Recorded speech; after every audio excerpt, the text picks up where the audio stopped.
Hey there, this is Andrew bringing you another Keyforge set walkthrough.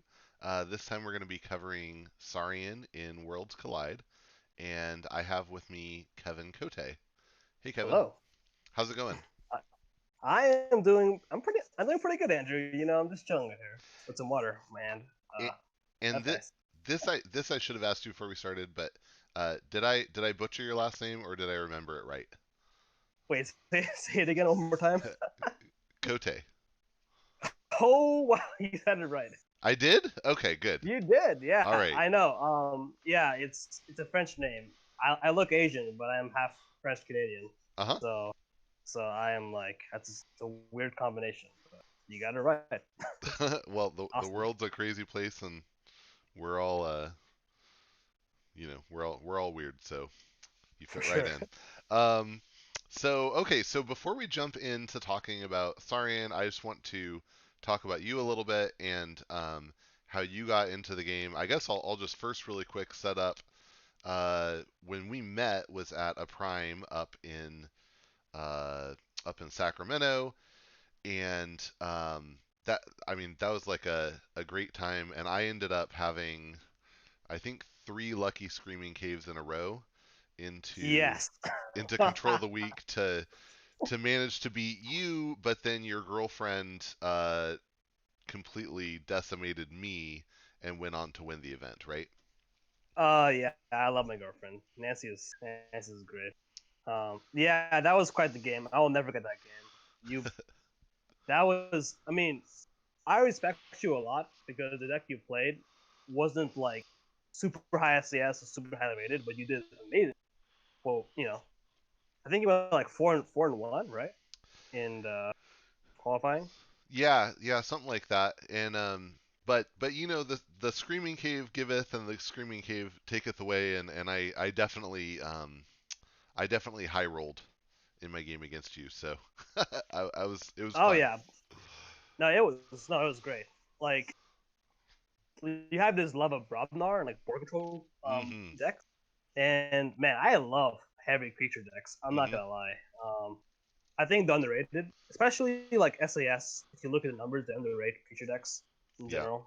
It's a very high bias towards rush, amber control, combo decks. But man, I always say the scariest decks in Keyforge are high power Brobnar Yeah. because if you have no board wipe, you just play four of them and you reap and you win 5 turns. Like Yeah. that's what it is. You can't do anything. Yeah, it turns out Um, reaping is good. reaping is good, right? So that's what it is. But yeah, I went into Prime. I was good. My girlfriend, I gave her her deck. How she won? She destroyed everyone. I don't Yeah. know. I don't know how, but she's really good. She's honestly a must. She did Um, she did good. she So is. so how did you discover Keyforge? How did you get into the game? Well, long story short, I got into modern board gaming about I want to say 2 years ago, 2 years, Okay. and I stumbled upon I'm an average board gamer. I would listen to like Dice Tower, Shut Up Sit Down reviews, and I heard about Keyforge, and I'm like, oh, that sounds cool. Um, I had I had a small background in card gaming, well, moderate background. I played Hearthstone here and there. Used to play Yu-Gi-Oh back in my day, not competitively, just for fun, but I had experience in card gaming for Mm-hmm. a while. So I was in my local board game store one day, and I'm just browsing because I'm a teenager, got money to spend, I want some money, and I find there's two Keyforge left, and the guy, Alex, the guy at the counter, he was like, I asked him, hey, are these decks for sale? And he's like, let me check with with my boss. He said yes. I bought them, so I gave one to my best friend. Mm-hmm. Then on, we just played the whole night. Um, we had two decks of completely different houses. The only house we were really missing was, man, what was the house? Um, it doesn't matter. Like it was like I had Untamed, Brobnar, Mm-hmm. um, Mars, and he had this logos Mm-hmm. Sanctum. So we were missing. Wow, introduction. Shadows? Sorry. Shadows. Yeah. Yeah, you got it, Andrew. It was missing I shadows. can do I So, can do math. right? So we played, and yeah, so now I have like, I don't know, like 150, 200 decks. He has like 75. I don't even know. But when we played the game, there was no community for a long time. It took Mhm. a long time to get anywhere. I remember going to 3 tournaments in a row. No one but my friend was there. Kind of sucked. Aw. I know. So, but I kind of like shanghaied all my friends into the game Mhm. slowly over time. Found some other players who love the game like as much as me, and we built a pretty okay community here. Like Yeah. it pretty big at one point, like 17 weeklies, but now pretty small because variety factors, work, Mhm. school, you name it. But we're here, and I love this game. I think this is my favorite game of all Mhm. time. Like there's nothing wrong about this game, like in terms of like fun. I mean, we Yeah. can talk for days about Mhm. balance, right? Like houses, specific Mhm. cards, balance issues. But in terms of fun, this game has it. Like I can't Yeah. complain.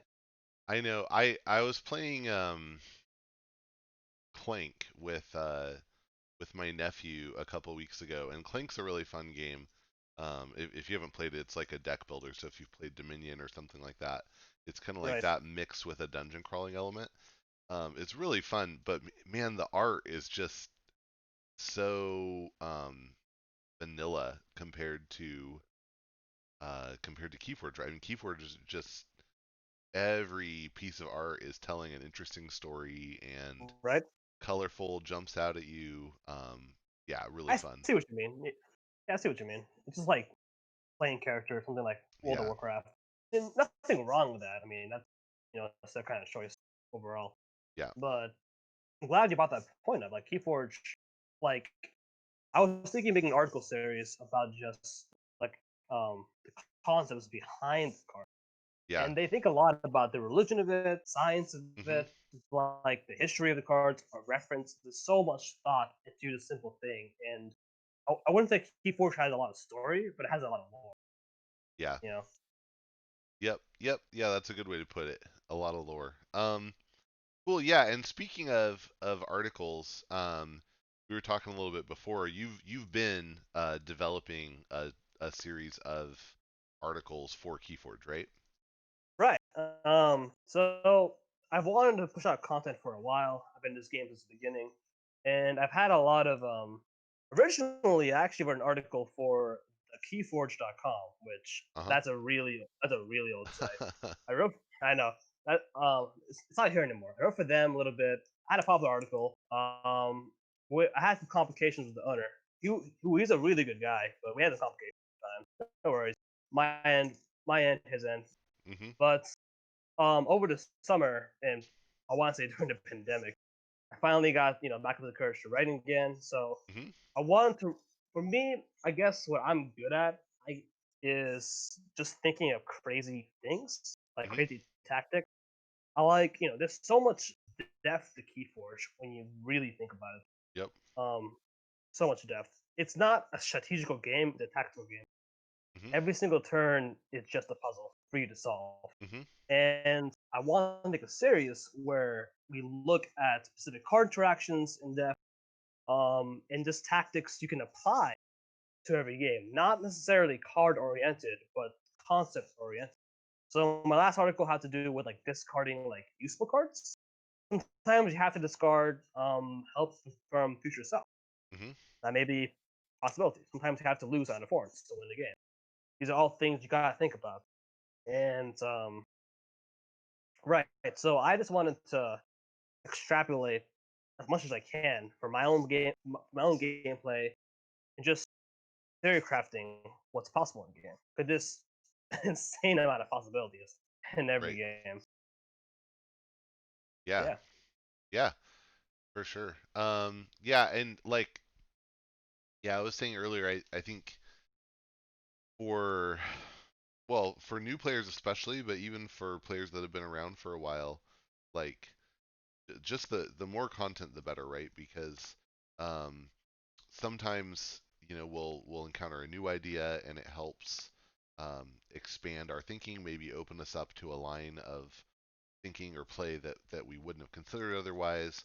And then for me, one of my favorite things is when someone else helps me put a name to an idea that I had, but without a Right. label, like it's more difficult to keep those thoughts organized. And once you label something, you're like, oh yeah, like I don't know. I heard somebody use the phrase micro damage, and I'd been using the term plink, which I think is fine, but terms like micro damage and micro steel clicked in a way where I was like, okay, cool. That's like a pretty technical way to talk about what's going on there, right? I'm and when actually unaware. Is that like small damage, like one damage over time, or yeah, micro damage would be cards that just do like a little bit of damage here and there, right? Like it's not you're not doing wipe the board. You're hitting things for like sucker punch, right? Sucker punch does two right? damage. Yeah. So, but when you start putting names to things like that, suddenly it's like, oh, cool. Now I have this whole category of things that go together, right? And for me, that's super helpful. Exactly. It's all about making those connections. I think Bouncing Death Corp was fantastic at this. Um, for when they kept making podcasts, unfortunately, Hmm. but um, especially their things like house rolls and the delta, like those are huge concepts. That they just summed it together in Keyforge in Yeah. those few words. Like seriously.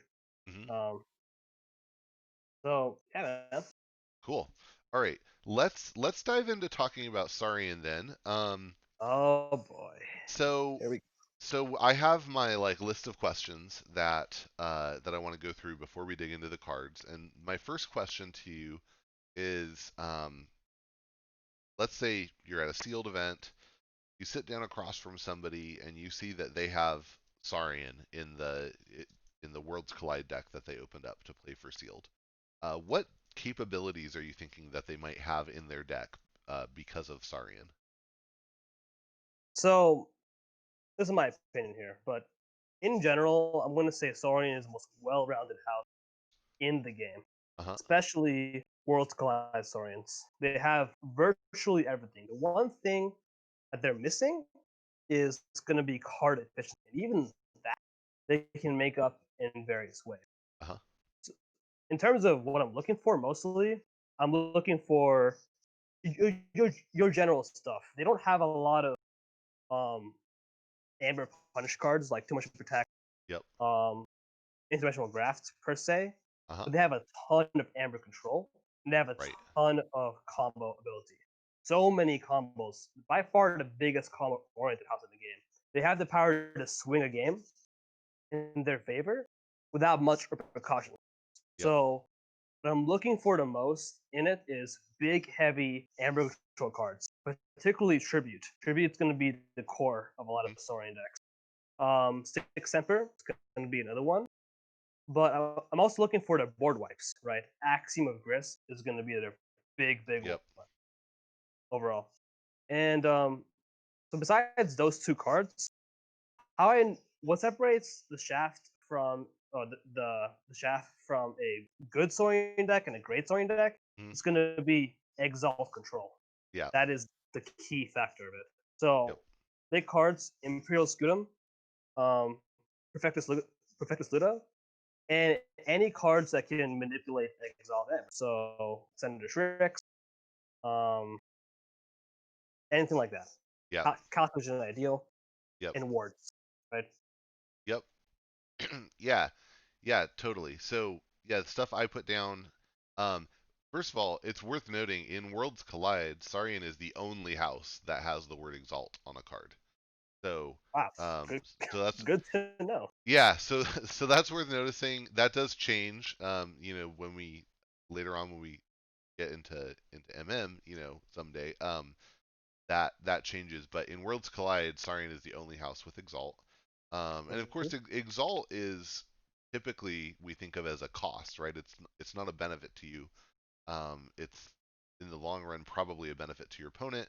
But then you mentioned Saurian has so many ways to mitigate that, either through letting you spend the amber, or just Mm-hmm. saying when the amber, when the creature dies, the amber is going to evaporate. Um, so so if you have the capture mitigation, then you can get around that. They have some strong capture abilities as well. Um, they generally have a lot of big bodies. In Mm-hmm. fact, they have the pre mass mutation. Saurian has the biggest creatures in the game. They do. Um, they have a crazy number of board wipes, to be honest. Like so many, and they're not like total wipes, but they have, and that's actually worse for your opponent because so many of these wipes are like really one-sided, and so if it's in your favor and you play it, like you wiped your opponent's board and not yours, which is Mm-hmm. huge. Um, they have a ton of wards, and we'll see as we go through the cards. But in Worlds Collide, Saurian has 3 key cheats, which is I was just insane. thinking that it is Yeah, it is ridiculous. yeah, Yeah. Oh my um, god. yeah, and on top of that, they have 2 separate Steel Hate cards, Mm-hmm. um, and a bunch of ready and use as well. So like, um,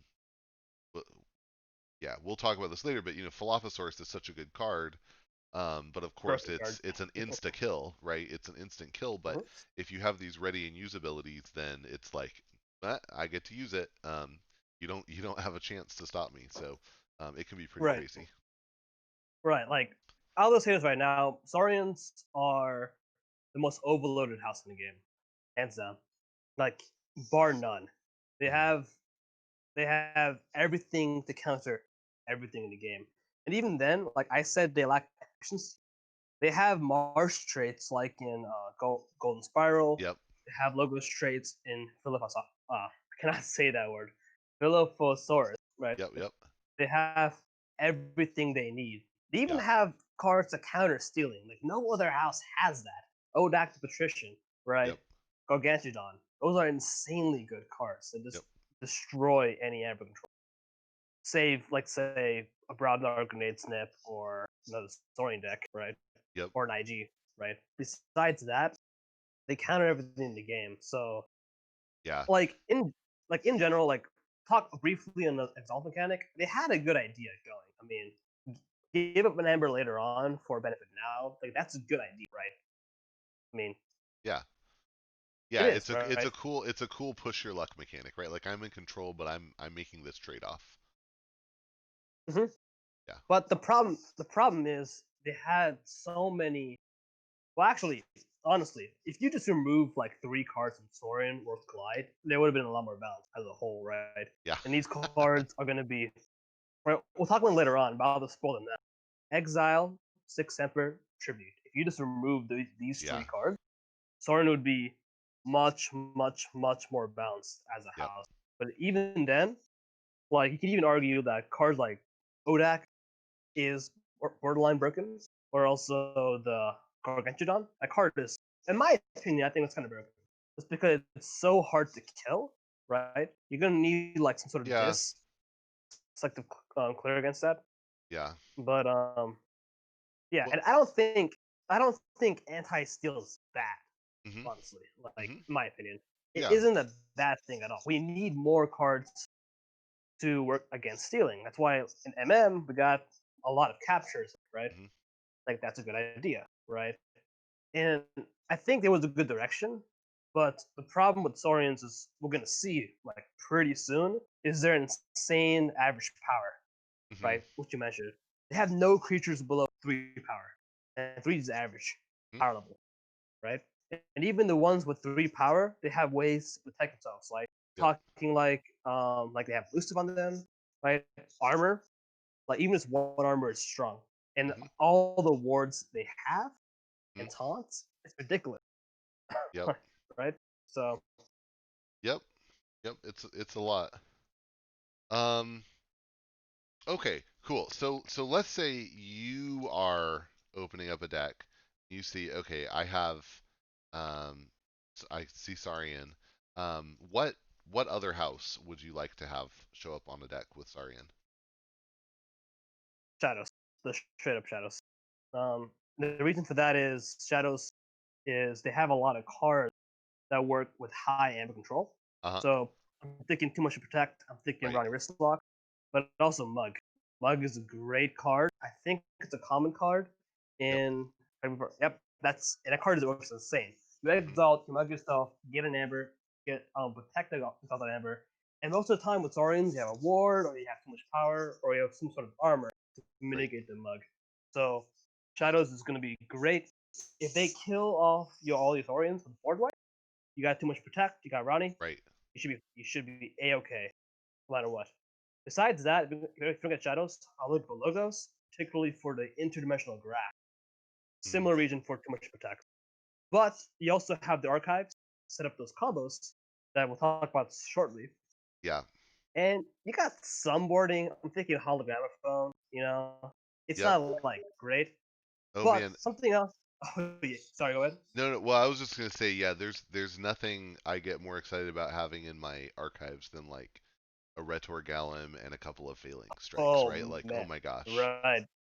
That is insane, right? So for a combo house like Saurian, Hmm. well, actually, I don't even know. Like, would you say Saurian's a combo house? I don't even know finance. Yeah, yeah, they are. In fact, I'll just say on that subject. God, this is super nerdy, but like go, if you go look at decks, at high SAS Saurian decks, one of the things you'll find is that there's a lot of decks that are there that don't have a really high arc, but they have Mm-hmm. these off the chart synergy ratings. And of course, the system's not perfect, but um, yeah, like there's just so much there's so many obvious combos in Saurian. Oh yeah, this so I want to say more than Mars, and Mars was the Yep. combo. Well, Uh, and Mars had the whole like they have all these combos, but they don't really work well with other houses, and Saurian like plays nice with other houses too. So it's yeah, fantastically. yeah, it's Yeah, everything it's Mars wishes it could have been. exactly right. But honestly, I don't even know if it is a combo house, right? I have a deck I recently pulled 75 SCS. It has 11 Saurian creatures. No major combos Uh huh. inside, but the sheer number of creatures Right. alone and the power, it's so much potential that I just destroy decks without any wipes. The Saurians, I think Right. that's the strongest trait. They're so malleable. They form themselves in Yeah. almost every archetype in the game. Yeah. Crazy. They can pull off the Shadows Amber control you need. They can pull off the Untamed burst you need sometimes to win. Mars combos, they have the Brobnar board control, like what you just said, right? Yep. Axiom of Grist, right? It's crazy. But Yep. oh yes, so on topic. Besides logos, Star Alliance is not bad. Officer Frame, Garcia, those Uh big huh. punch cards, like those. Untamed, they're okay. So Like kill, so yeah. So I got to jump way down to probably the bottom of your list, and I gotta say my pick here is Brobnar, and not because I think it's the best. Like I don't think Saurian Brobnar is like the best combo in the game. I think it's the most fun, and I will just say like getting pile. I collect pile of skulls Saurian decks. Um, because Pile of Skulls with Wow, Saurian is just so fun. that is good. I Yeah, I have that.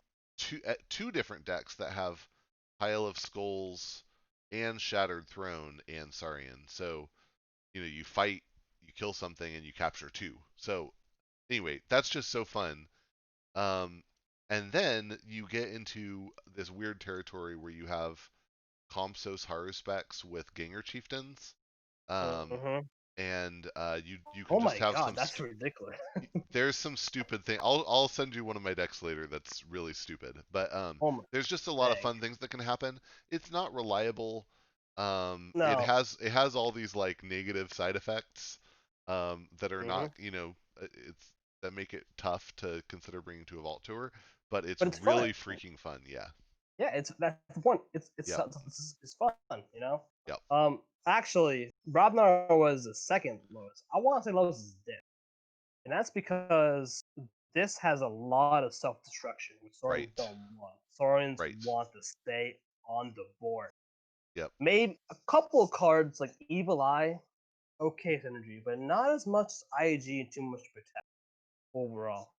Yep. So, but I agree with that. Like, man, a board heavy Saurian deck with Palace Skulls, uh, Shadow Throne. I had one of those decks. I believe me, I know what you're talking about. It's insane how much Amber Control you can Yep. get. Just a couple artifacts. Um, cool. Okay, so next up is what's your favorite in-house combo? Oh man. Um, so mine's gonna be not very popular, but I want to say Imperial Forge in any Exalt cards, Uh-huh. particularly Uh-huh. Grimlock's Rex. I recently opened up a deck like literally yesterday with just Imperial Forge.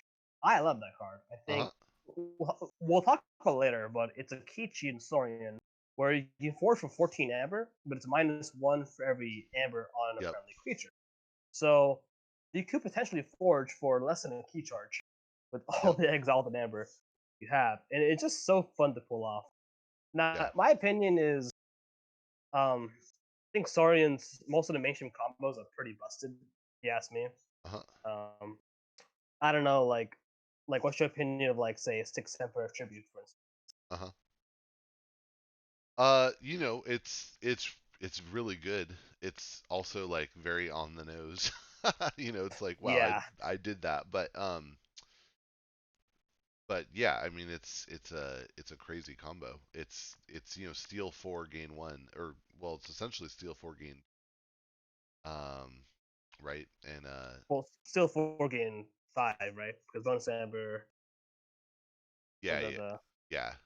Yeah, well, So yeah, it's a you get 6, they lose 4. Yeah, yeah. Um yeah, oh yeah, you which get is 6. Wow, yeah, which is crazy. ridiculous. Yeah, it is crazy. But that does depend on you having the biggest creature on the board. So, there is if you're scared of it, that's your way to if you're scared of your opponent doing it, you just have to make sure that you have the biggest on the board. Fine, nothing to worry I mean, like even then, this is something I want to talk about later. Like later on, I'll talk about this, right? about. But you can just hold that, Right, Gargantuan or whatever. I right. mean, when you think about it, holding that creature is a play effect in its own right. Just keeping that in, playing Yep, it, and so it's not very hard to break. Especially like we mentioned, logo stacks, any ways to archive, right? It's not hard to pull off. So you yep, have like a 10 amber net difference you yep. just had with 2 cards. The Well, show. technically 3 cards. So what? That's like what 3.38 amber per card you just used. Yep, Insane. yep. So, okay, so the one I put on here for my favorite in-house combo is Cincinnati Rex plus Golden Spiral. Um, Oh, just because that's dirty. it's a really fun combo where you can essentially be able to rule of 6 with your entire board of Saurian creatures if you Definitely. if you pull off the combo right. But honorable mention in my book goes to the first broken Saurian combo that I discovered on release weekend, which was a Legatus Raptor next to a Paraguardian. Um, Oh, wow. and so how I had a yeah, it was basically uh I could reap with the Paraguardian, ward the Legatus Raptor, use the Legatus Raptor to kill something, and then ready and ward it. And had Hmm.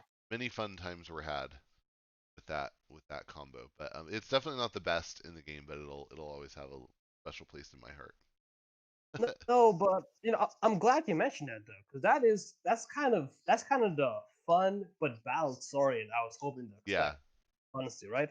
yeah, I mean, it's pretty fair, right? You may be getting a lot of amber, a lot of use, yes, kind of like very, very John Smith like, right? yep, But it's fair. it Right. really is fair. Versus what we're going to talk about later on, like city state interest, right? That card is, stuff like that. Yep. It's fair. Yep. Okay. So then I'll the next one is favorite Maverick. Mine is very easy. It's Pile of Skulls. I would love to get a Maverick Pile of Skulls. that that is fun. Uh, so for me, as mentioned before, too much protect, IG, Yeah. basic ones. Yep. Key charge, Choda would be good. I love Exhume. That card's pretty broken if you ask Yep. me, but any combo. Uh-huh. But on your line of thinking, I would think a Grunt Buggy would be fun, Oh honestly. yeah, that sounds great. Yes. Oh man, Yeah, I especially guess. with the action of risk, you can just Yeah. wow, you can Holy really cow. wreck So people with that. that would have to be a Maverick Legacy, but I'll totally allow it. That'd be Yeah, outrageously fun. Yes. whew, Um crazy. okay. So Man, and then of course there for discussion for the purposes of discussing Worlds Collide, there are no Legacy Saurian true. cards. So then my last question is what anomaly would you like to see in a Saurian deck? And for me, I put Orb of Wonder, um, and this is just because there are those moments where it's like, okay, I have I have this, I don't know, I have the Exile in my hand. Where's Hmm. my tribute, right? And like, oh, Right. cool, pop this, get the tribute. I think it'd be pretty solid. Uh, that's true, right? Now, I had a local friend of mine, very good friend of mine, close friend of mine, Forge. He had a double Ghost Form deck Ooh. and a Saurian, Mm-hmm. and he had a Crassosaurus with Exile.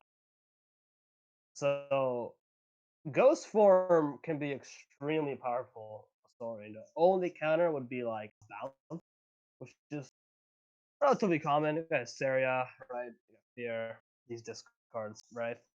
Uh huh. But Ghost Form is my answer to that. Yep. Yep. That's pretty solid.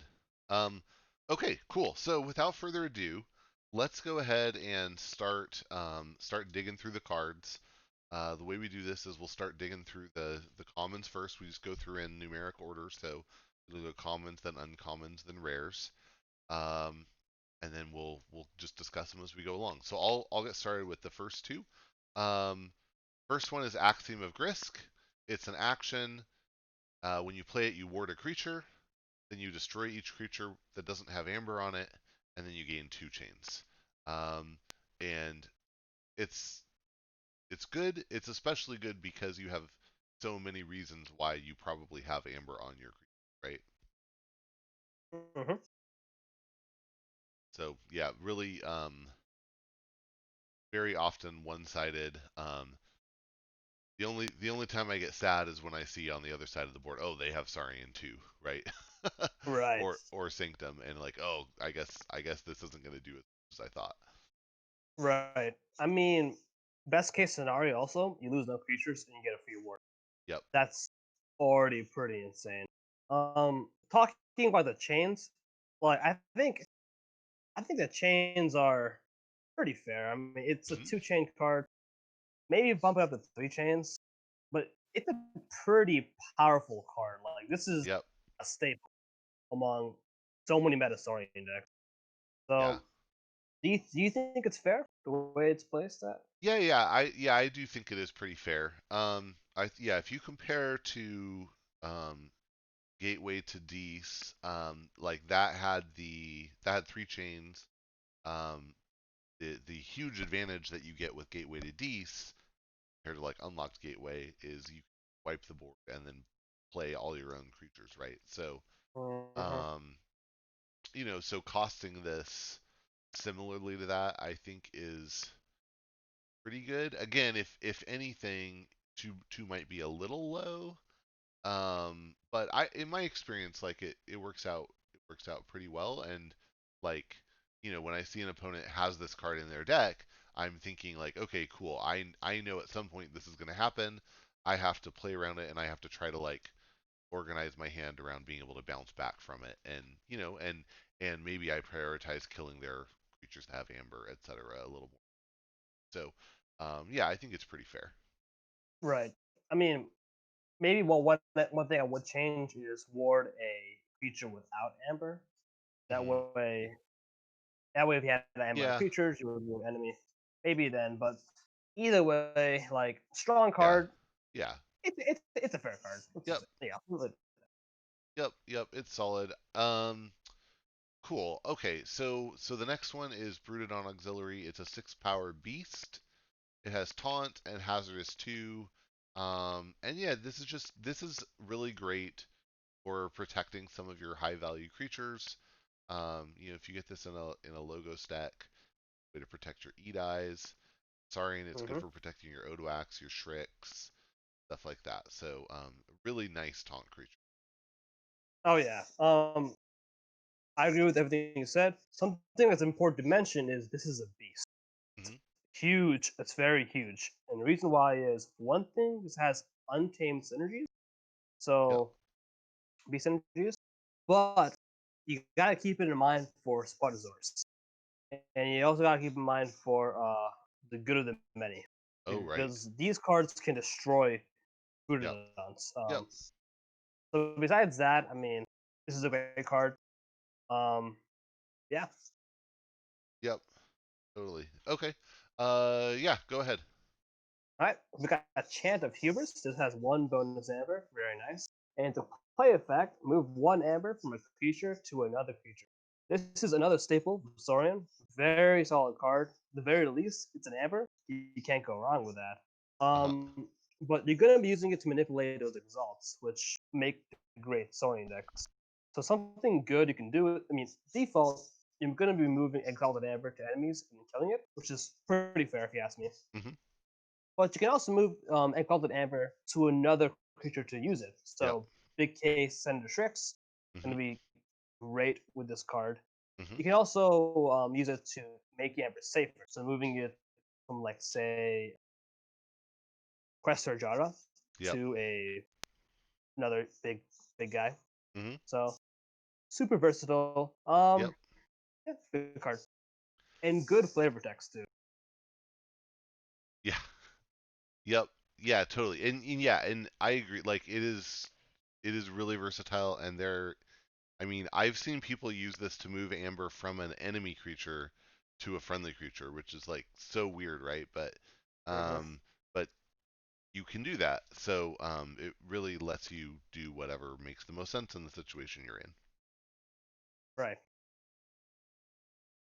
All Cool. right. So next card, we got Imperial Scutum. One bonus amber. This creature gets 2 armor, gains destroyed. Move each amber on this creature to the common supply. Now, I mentioned this earlier on, but this is a pretty problematic card for Saurians because it's really good. It negates a lot of the points. It's Yep. exalting. It gives you an amber, so more rush. 2 armor is crazy good. Mhm. Only Sanctum really matches that a Mhm. whole lot, and it's not even set per se. Mhm. But for sure, put this on like a tribute creature, you just basically removed 4 ammo from someone.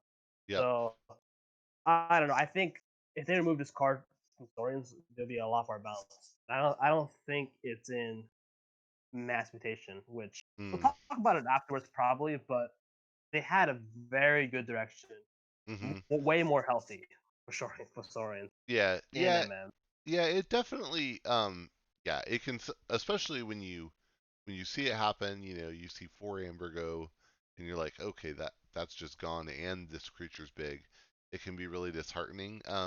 In my opinion, one like it's kind of okay because there are already a bunch of answers to this. I mean, in Coda, there are a bunch of answers to this, right? Like Lights Out just completely destroys this as a strategy.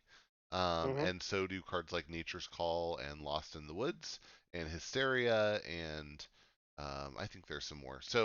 Um, so yeah, it is really rough when it happens, but at the same time, um, it's not like there aren't answers to it, and so it just kind of it pushes the meta a little bit around in a different direction. And it's good, but there are ways to work around it. for sure. And AOA too, a lot of counters. Backup copy, Yep. vanish, right? These big cards. And I'm not saying this is best Saurian card per se, but Hmm. it's pretty strong, right? Hmm. Like definitely a card you want to look for Yep. if you just open up the deck or scanning an Archon card. But yeah. Yep. Okay. Cool. Next up is Imperium. It's an action with the bonus amber. When you play it, you ward 2 friendly creatures, which is fantastic. Yep.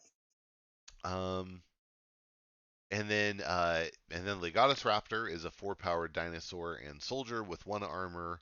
After it fights, you may exalt it. If you do, ready and use another friendly creature. That is, it's just it's really nice. It's a really nice creature. The one Mm-hmm. the one downside here to Legatus Raptor, in my view, is he's actually kind of small for having a fight effect. He is So a little bit. yeah, so even if you compare him to like Dodger in Shadows, right, is 5 power. So he has the same survivability, but Dodger will actually uh, kill more things. Um, so my only complaint about Legatus Raptor is that he's a little bit too easy to shove around. But that's why you have wards. That's why you have the Imperial Scudam, things like that. Right. Um, this guy works best against elusive creatures just to get that Yeah. exalt going for sure. And probably one of the most balanced Saurian cards from this set. This is one of the first Saurians released as well. Hmm. Like to show it off. So Yep. great guy. And you mentioned him in your anecdote too. A lot Yep. of fun combos you can do Hmm. with this guy, Yep. especially with a Cincinnati Rex. That's awesome. Yep. All right. Cool. Yep. Yeah, go for it. All right. We got Odak, the Uh-huh. patrician. Play capture one. Already really good. It's 5 Uh-huh. power. And while Odak, the patrician, has amber in it, your amber cannot be stolen. This is a great. At the very least, it's going to be a capture one, so it can stop a key from being forged. Uh-huh. At the at the best, it's going to work against Shadows cards tremendously. Any other kind of stealing card. Yep. It's not going to work against your interdimensional graph or against Amber Loss. Keep that in mind. But this is a great card, and it also works on your turn. So let's say you got a Brenda Fanatic, for instance. They're not going to steal off you. Right. Um, so overall, great card. I think 5 power is pretty fair for the effect. But it's great. Yeah, I think it's part of why it's such bad news for Shadows is that Shadows just doesn't have a lot of ways to deal with a 5 power creature. Mm-hmm. It does. Um, and so it just becomes extra strong. Um, yeah, because of that. And very uh it's a very nice card. You get three of these in the deck. You're gonna make any Shadows deck you see really sad. Yeah, On the other hand, if your opponent isn't running a steal strategy, then yeah, it has that capture, but other than that, it's basically just a body. So um, definitely, not gonna really swing those games. definitely. All right. So next one we got Phalanx Strike. It's an action. Gain 1 amber. Choose a creature. Deal 1 damage to it for each friendly creature, and you may exalt a friendly creature to repeat the preceding effect. Another great Saurian card. I see it has a 54% win rate. I'm not a huge fan of win rates for Hmm. Vision decks, but that's pretty high. Um, this is honestly great card design. It's pretty Yep. balanced. At the very least, you're probably getting a couple damage in there. Get that exalt if you need to get that exalt. It's a bonus amber, no matter what. But it could have huge impact, and especially if you're just getting some Saurian cards out, or you already have a good Saurian board. This can really push your lead Hmm. in a healthy way. So Hmm. yeah. Yeah, rock solid. Um, all right. Next up is Prefectus Ludo, who is a 5 power dinosaur and politician. Ludo has well, he gives everyone else, he gives all your other friendly creatures destroyed, move each amber from this creature to the common supply. So same effect as Imperial Scudam, but Ludo applies it to every friendly creature other than himself. Right. Um, yeah, really nice. Yeah, if you can get this in a deck, get it protected behind like a Brutodon while you then proceed to do crazy things with your other Saurian creatures, it's just fantastic. Oh man, this card's nutty. Especially watch out for decks with two of these because they will be guarding each other at that point, Hmm. and that can be super problematic. Yep. All right, and then Quester Jarda is a 3-powered dinosaur and politician. He's elusive, and after it reaps, you may exalt it, and if you do, you gain another amber, which is really fantastic. Just Right. go very fast with these things. Right. I mean, especially with a golden spiral, you can essentially gain 4 amber a turn. Talking like code levels of Untamed, like amber gain right there. That's a card I don't think it's very like it's pretty balanced. It's not. Yeah. Your opponent's gonna get amber either way, assuming you don't have Scudam or Uh huh. Ludo.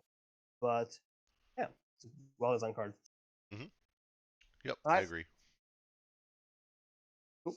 Next card we got Redder Galo.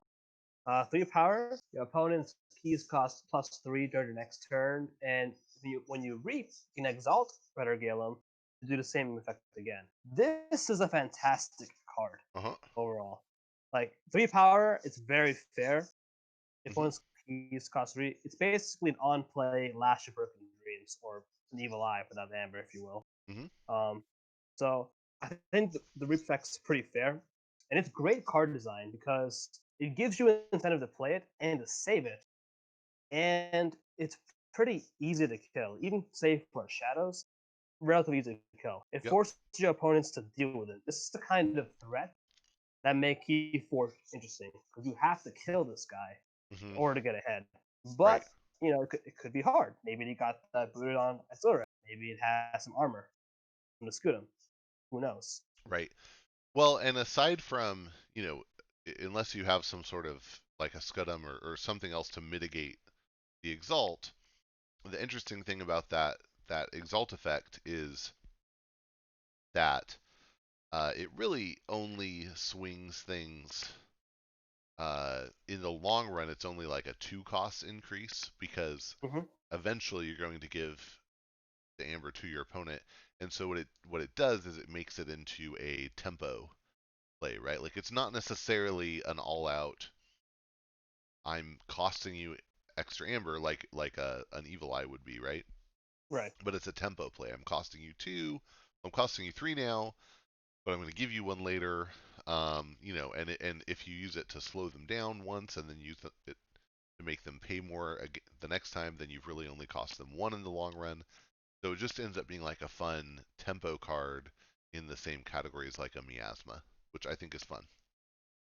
Oh yeah, man, that's a great card overall. So same thing, awesome card. All right, and then we got Cinder Strix right here. Got 4 power, 1 armor. You may spend amber on it as if it were in your pool. And playing Reap, you may exalt Cinder Strix. Another fantastic card. Small anecdote: there was a guy in TCO who was named Cinder Shrek and had a deck with 4 Cinder Shreks. Oh man, this yeah, 4 of them can be really insane. But this card is honestly it's pretty balanced. It's Hmm. fun, it's balanced. You kill it, you get amber. You have this interesting conundrum where you could play it first turn and exalt it, but you could give your opponent an amber Right. in exchange, right? But this works great with Chant of Hubris and other cards we just mentioned.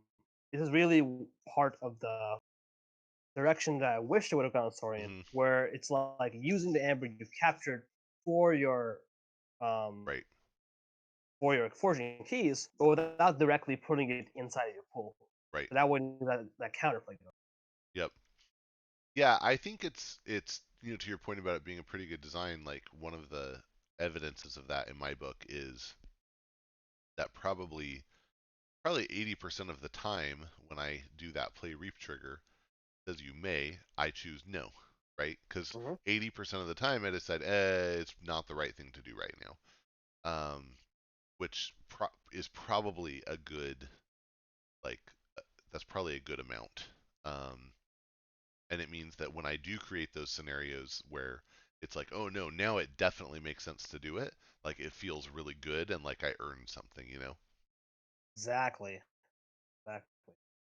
Uh, cool. Okay, so next up is the Golden Spiral. This is an artifact, it's a location, and you can exhaust it to exalt a friendly creature and then ready and use that creature. Um, this is super nice, obviously, for uh, comboing with certain Saurian cards. Like if you use this on Shrix, for example, Hmm. then you can have. I mean, if you have a ready Shrix on the board and a ready Golden Spiral on the board, you reap for 2, and you've gotten 3 exalts, so that's like 5 amber towards your key, right? Right. Out of that those 2 cards, which can be pretty insane.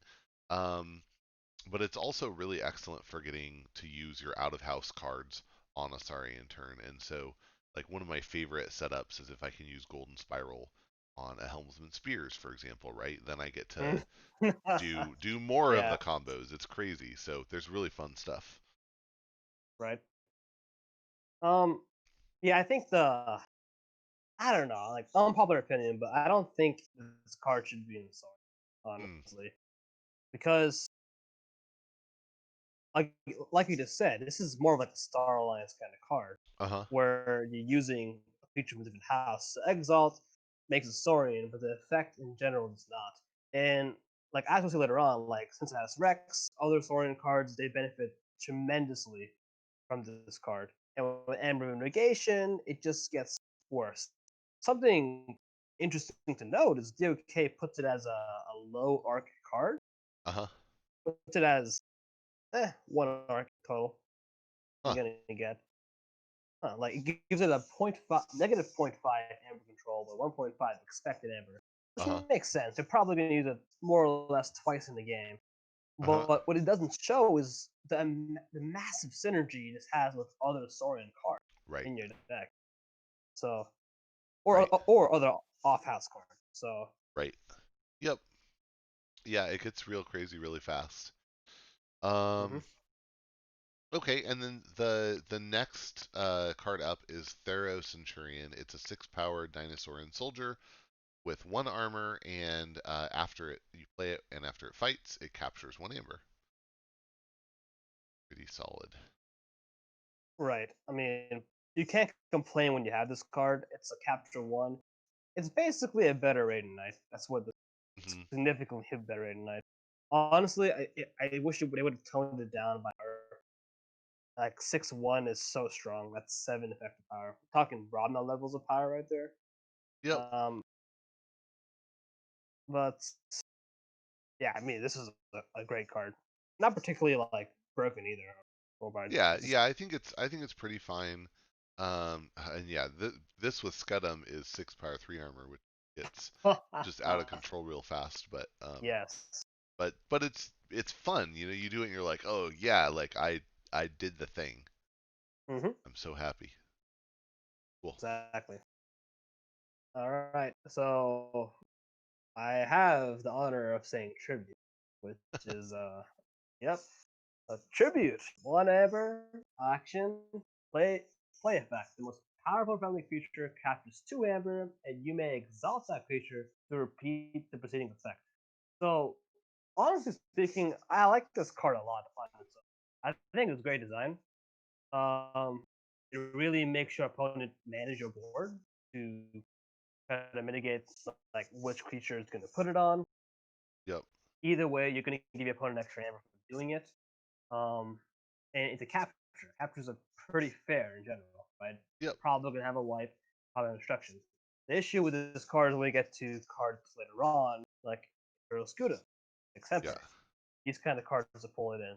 Yep. This card is the core of Saurian Hmm. overall. So on its own, it's Yep. a fine card. Yep. Yeah, yeah. And if you don't do the exalt, it's the same. It's the same as terms of redress. Hmm. Um, so yeah, it really is when you can mitigate the exalt and at the same time have it be capture four. All of a sudden, that it does get real crazy. Right. And you'll notice, I believe they took it out of MM as well. Ironically, a lot of the cards, which you mentioned, are really strong, are Yeah. not in max mutation Uh because huh. I think they got the idea of Yeah. where they went.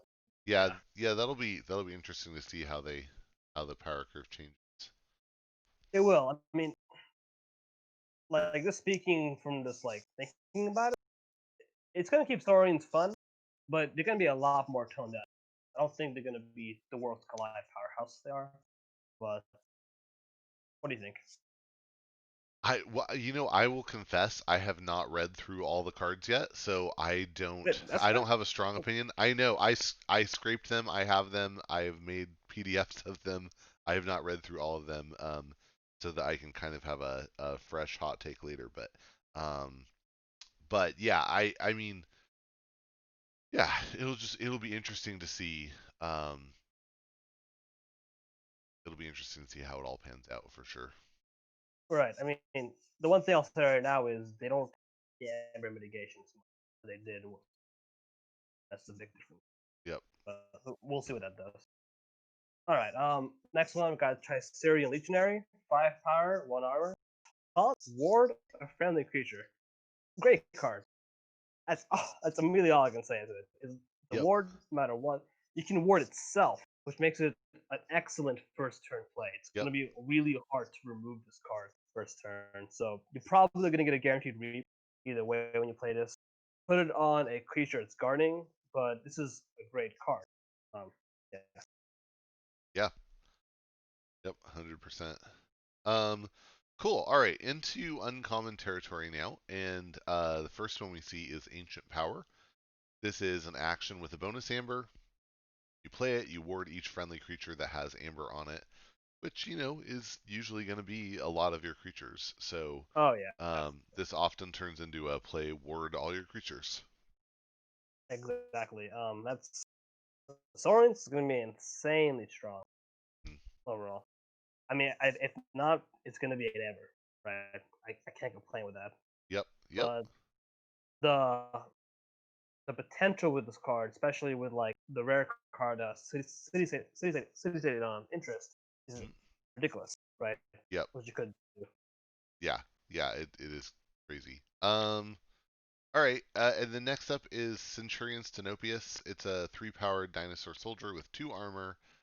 So starts out really tiny, but it gets +3 power for each amber on it. So once you start putting amber on this thing, it gets real big real fast, and it has play, fight, reap. You may exalt it. So if you exalt it right as it comes out of your hand, it's already a 6-power 2 armor at that point, which is really formidable. Um, Right? and then as soon as you start piling more on, it becomes amazingly strong and almost guaranteed to be the thing that you're going to hit with that 6 emperor that you've been onto. Right. I mean, this gives me a lot of Zizix the Many vibe, where you Uh-huh. just stack all those power counter on them. Yep. It's fun. You do a lot of math, but I love this. You Yep. know, I mean, even though it may be hard to kill later on, if you do kill it, you get a lot of amber back, right? That's fun. Yep. It's like a huge threat. You feel rewarded for killing it, right? Yep. So, Yep. Yep. There's a serious payoff for sure. all right. Next one is we got steady state interest, which is pretty simple. You just capture whatever on each friendly creature. So Crazy. I'm just gonna say like I think this card is pretty borderline. I mean, I've been saying a lot. I'm not gonna lie. I've been saying a lot of stuff's pretty overpowered for Saurian. It is more or less, at least very strong, right? We can agree with that. But this card is very strong. I've seen a deck on TCO that has 2 of these. So Wow. the amount of amber control you get, right, from Hmm. that is ridiculous. even just Yeah. 3 creatures, that's 3 captures. So having no bonus amber, that's very fair for this card. But if it was me, I would have made it a fixed rarity because having multiple copies, ridiculous. Yeah, yeah, it can be strong. The flip side is you have to have some board state for it to be good. I've definitely gotten to situations where like I was behind on board and I played this card and it's like, "Oh, I get to capture 2 amber, right?" And it so Mm-hmm, um so it doesn't always pay off, but when it does, when it is, you know, the right time for it, it's really really strong. for sure. All right, next we got Draco Praco. Love that title, by the way. Uh-huh. It's fun to say. Uh, 4 power, gotta reap, may exile Draco Praco. If you do, choose the house and rage each creature of the house. I love this card. I think it's very fun to play when they used Enrage in a very creative way Mhm. with it. Very fair. This is an amazing board control, especially versus low power houses. Talk about shadows, logos, Yeah. any kind of efficiency house. This is a great card, and this is the design I wish they would have had. Push more with Saurian. Right? Yeah. I think, like I have to say from like a strategic standpoint, I don't love the card only because Yeah. like the number of times where it feels right to use Hmm. it that way is pretty low. But once in a while you do get into that situation where you're like, oh, my opponent has, five, 5 shadows creatures that all reap and do amazing things. Yes, I will make sure they can't. So that's fun. when it's good, it's good. Oh yeah, and yeah, I agree. It's not an amazing card, but it's a fun card, Yeah. honestly. Yep. Um cool. Okay. So next up is Exile. It's an action, and it has a bonus amber because reasons. And Hmm. when you play it, you give control of a friendly creature to your opponent. Um, yeah, I mean, the obvious ideal play here is to have a creature that you got a bunch of amber onto, and then exile it, and then immediately kill it, right? Or I've seen Right. combos where you can. We haven't seen Crassosaurus yet, right? But you can play Not yet. Crassosaurus, capture 10 from your opponent, and then say, oh, and here, by the way, this creature is yours now. The one Hmm. like weird thing that I run into with Exile is if you get it either in the wrong deck or just at a moment where you don't have a creature with a lot of amber on it, then Yeah. then it's like, oh, do I discard it, or do I play it, gain the amber, and just pass off a useless creature my opponent. And I think that ends up being kind of like an interesting decision, but it is like a little bit of a downside to the card that sometimes it's actually pretty bad. Yeah. I mean, but again, like you said, the payoff this card is crazy. Right? Because Yep. Source decks, tribute decks, absolutely insane. I like it a lot, honestly. Just the flavor, like first of all, it looks awesome. Uh huh. That dinosaur looks super cute, Yeah. right? That guy's just going back into the water, Yes. right? Where he came Not from. happy. That is so it's cute. I love it, but it's interesting because on the OK, when I'm looking at it, like it's heck, it can have 0 arc potentially. It can be really bad, Uh huh. or it can be like what you said, or it can be that 2 arc. It Hmm. can be really good, right?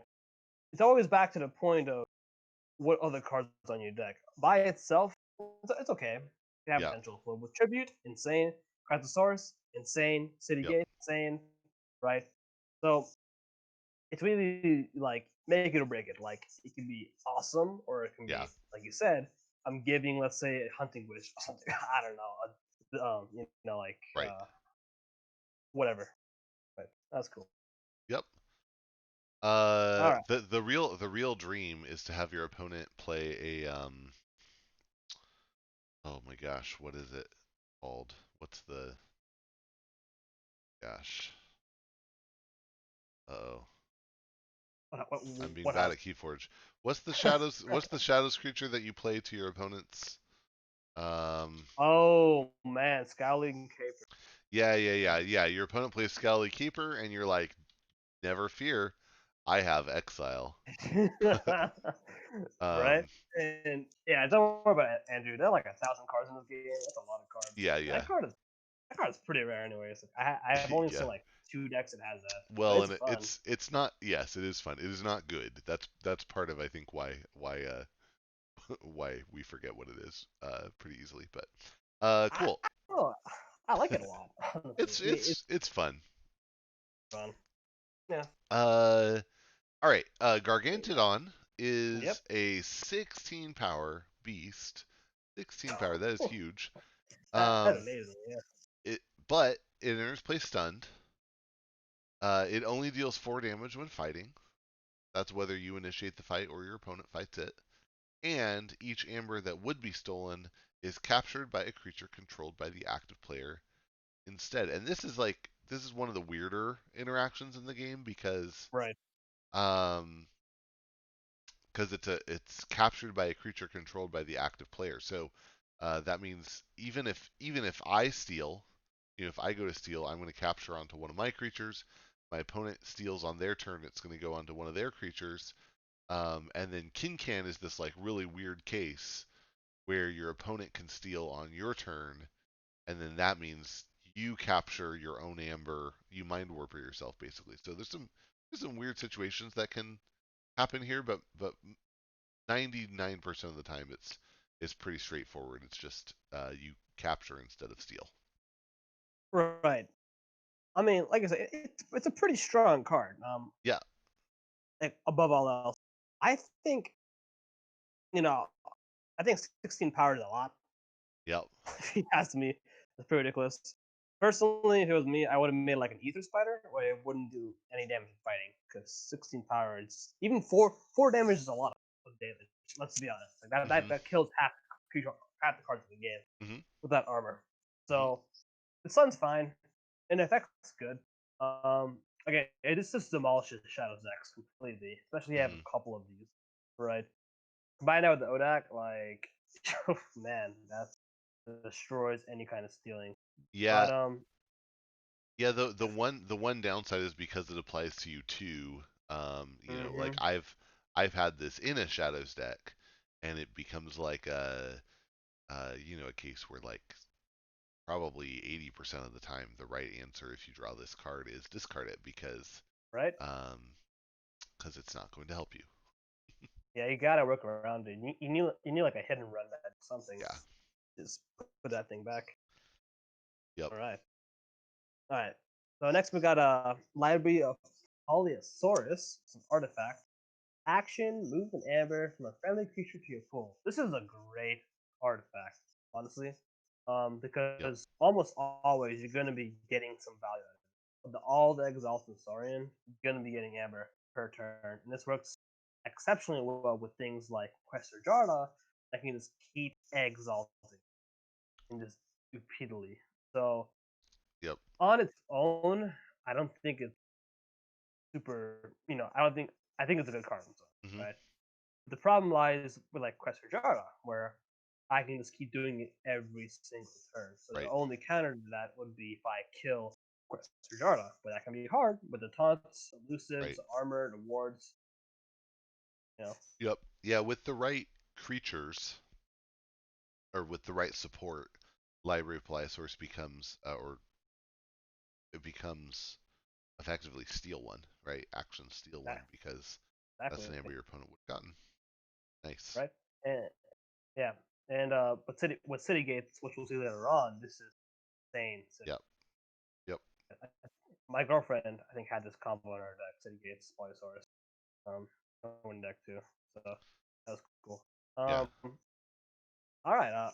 Orator Hisaro, 3 power. Deploy, our first deploy we're seeing. Mhm. Play, ready and exalt each of Orator Hisaro's neighbors. For the remainder of the turn, they belong to House Saurian. This is a pretty good card overall. Yes, we're potentially giving opponent 2 amber in exchange, but we're probably gonna get 2 amber back and more if our creatures have play, reap effects. Yep. Big important thing. This is ready and exalt. So I can use my Saurian board first, then play this to get a second turn, basically. So Yep. this there can be some insane combos. Since it has Rex, Crusher, Jarda, any of these fight loop effects, um, like like this Raptor. Yeah. So great value. On the other hand, the creatures aren't very strong. You're Mhm. probably going to give your opponent that 2 amber. Yep. Especially if they have a wipe coming. I So had a you got to be careful.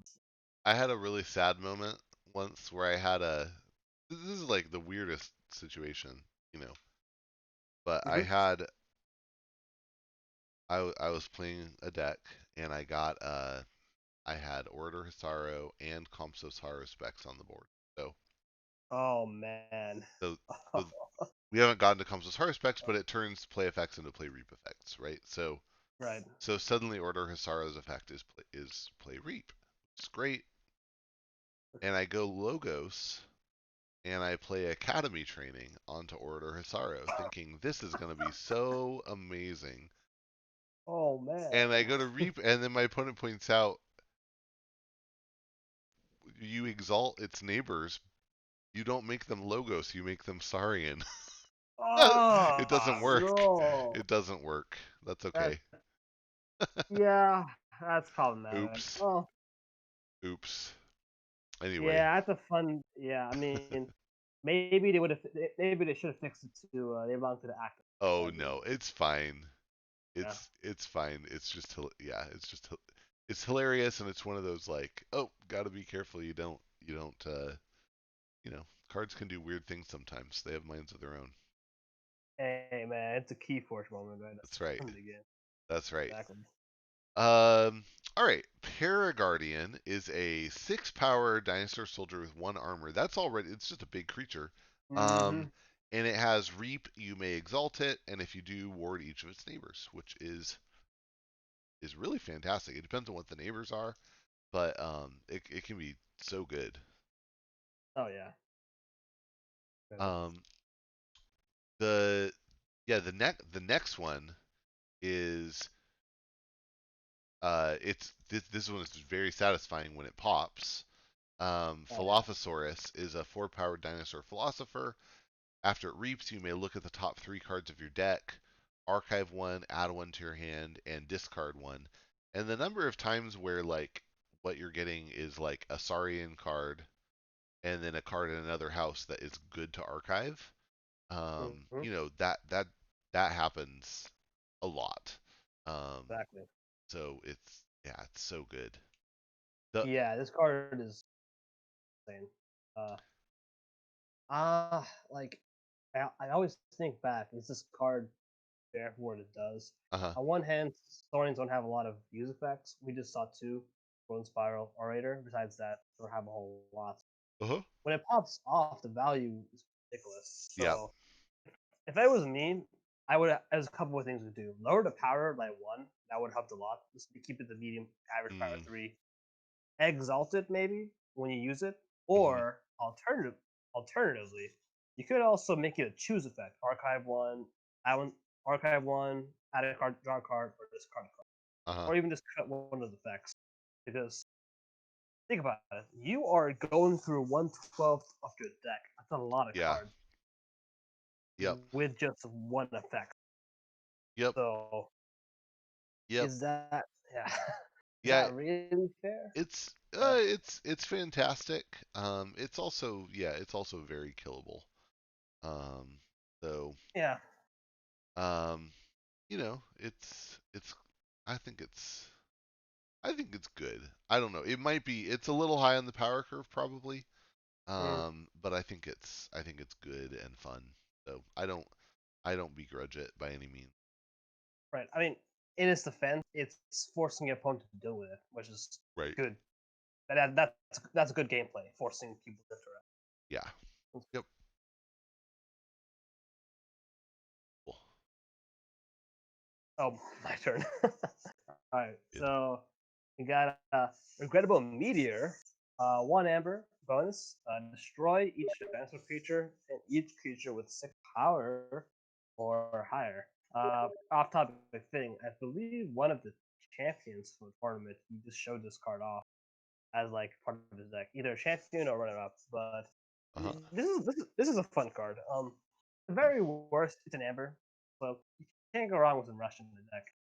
On the other hand, right, you're destroying every dinosaur. So this is a very Martian-like card where a lot of Yeah. anti-synergy with the self, but also it counters a lot of Saurians naturally. Where you want this card to work with the most is with those Imperial Scutums and Pluto. Really kill off the amber that you just captured off. In Hmm. those cases, it's pretty good. Without those cards, it's okay. Like it's gonna be an amber. Can't go wrong with it. But this card did get indirectly buffed, which is pretty common in Keyforge, since in Mathematician we're gonna see those giant creatures coming out, which Mm. this is gonna work pretty well against. Hmm. Yeah. So Yep.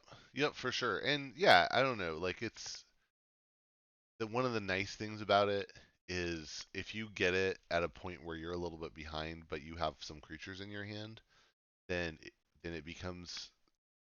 I mean, think about again some of those like really good gateway to these turns, right? Like you get to wipe the board clean, drop some of your own creatures, and you didn't get three chains, and you got a bonus amber, right? So it hmm actually ends up I think being pretty cool. And I've even had moments where it's like I did a bunch of stuff. I dropped a Ludo on the board, and then I played Regrettable Meteor, right? Um, yeah, I cleaned my board off, but I also just made you like I just captured you know seven of your amber, and then made it evaporate.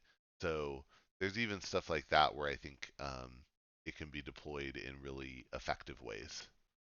right, exactly. That's The dream. the play of this card. That's the just the dream with this card, honestly. But and occasionally I may have to discard it because you don't want to lose the sparring board. But hey, that's Keyforge, you know. Yep. Yeah. All right, we got the big one coming up. We got 6 Ember Tyrannosaurus. Move each Amber from the most powerful creature to your pool and destroy that creature. This is a pretty problematic card. Another card that was not reprinted. Back to the point with tribute we talked earlier.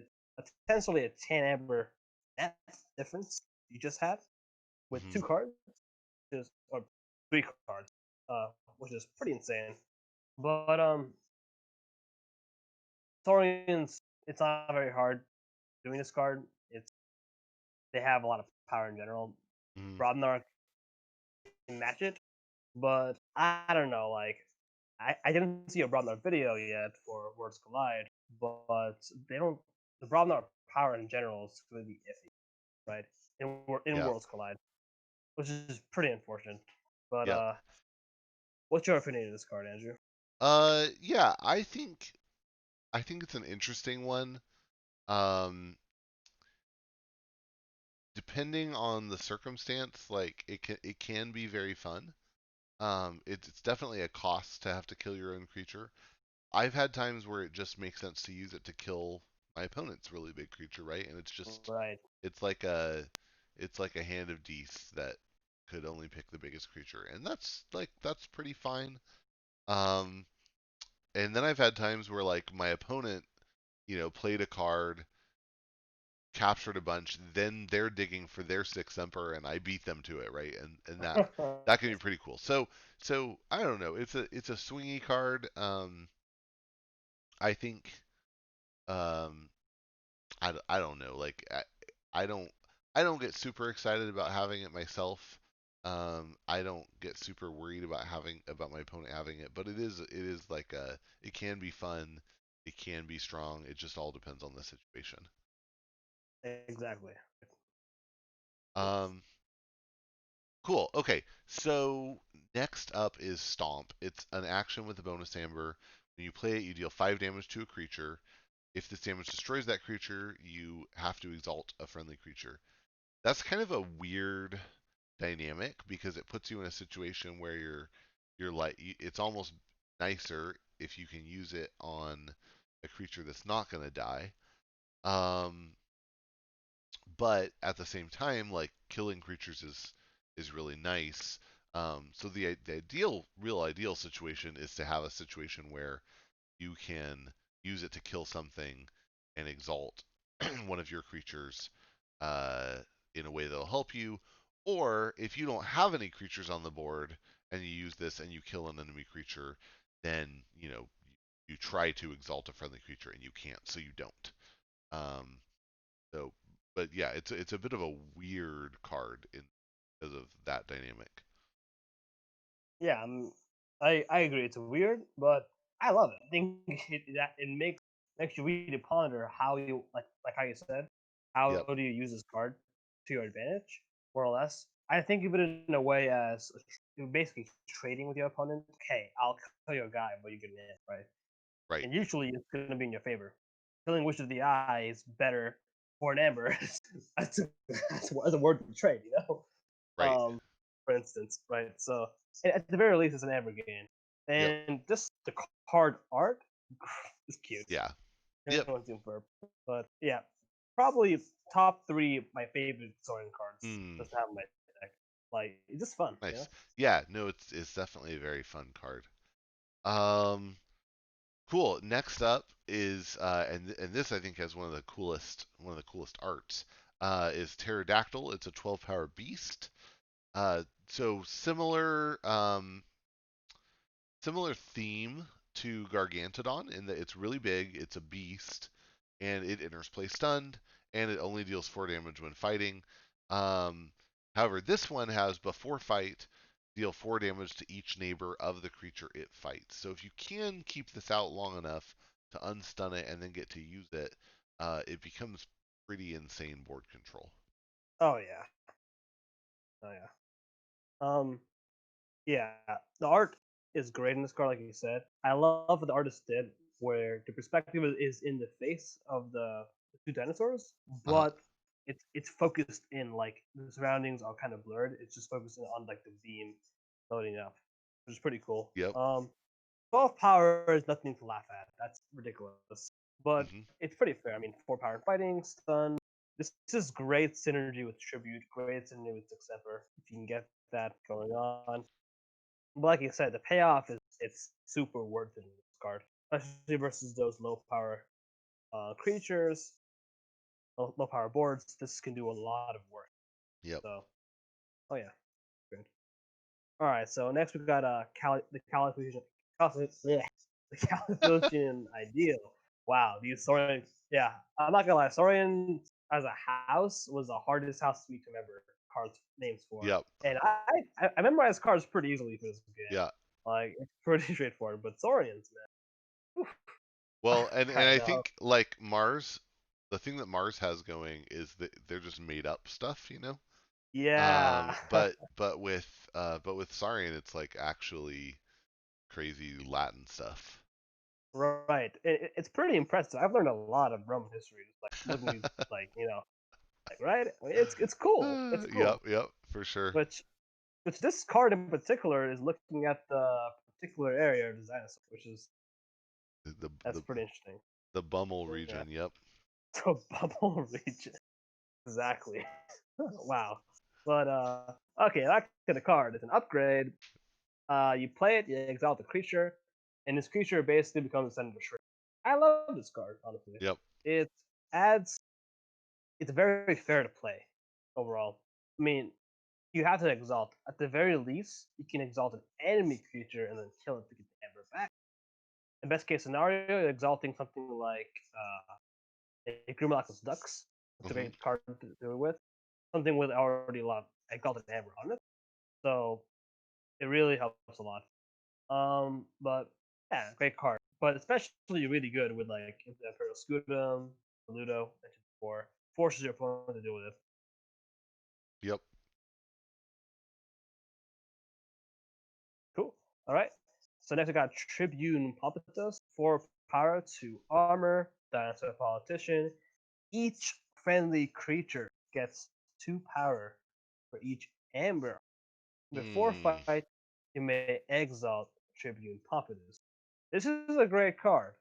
Normally, you're going to be getting a lot of bonus power.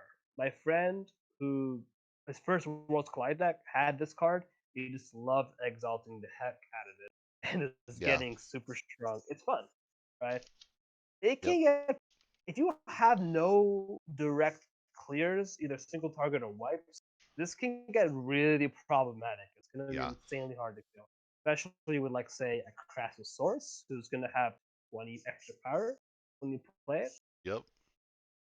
Yeah. So, but in most decks, in most games, it's gonna be pretty. Basically, just kill this card. You should be fine, right? Yeah. Yeah. And it does like almost witch level.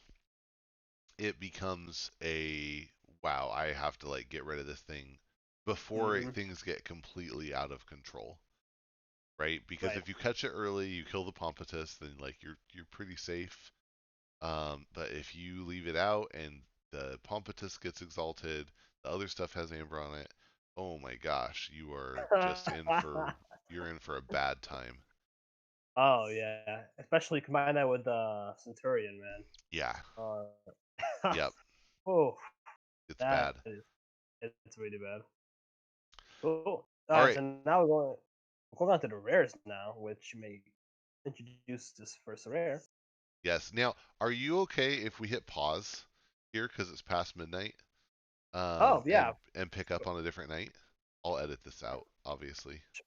sure, man. Go ahead. Like yeah. Okay. Hopefully, hopefully I'm not talking too much. Or No, I we're going a little long, but I think it's like good conversation, so it doesn't bother me at all. I just am like starting to fade. So no, you go. I couldn't tell if the was like me talking too long or interrupting, or was it? it's I don't know. it all depends. Like I'll tell you, the first couple of these that I did myself took probably an hour and a half. And then I got to where I did a couple by myself that took 45 minutes, right? And it was Yeah. because I just got really fast talking. But then I did start doing it with other people, and they take longer. Partially because like people talk at different rates, but then you have two people, you have probably twice the ideas, sometimes more than twice the ideas because you like spark each other.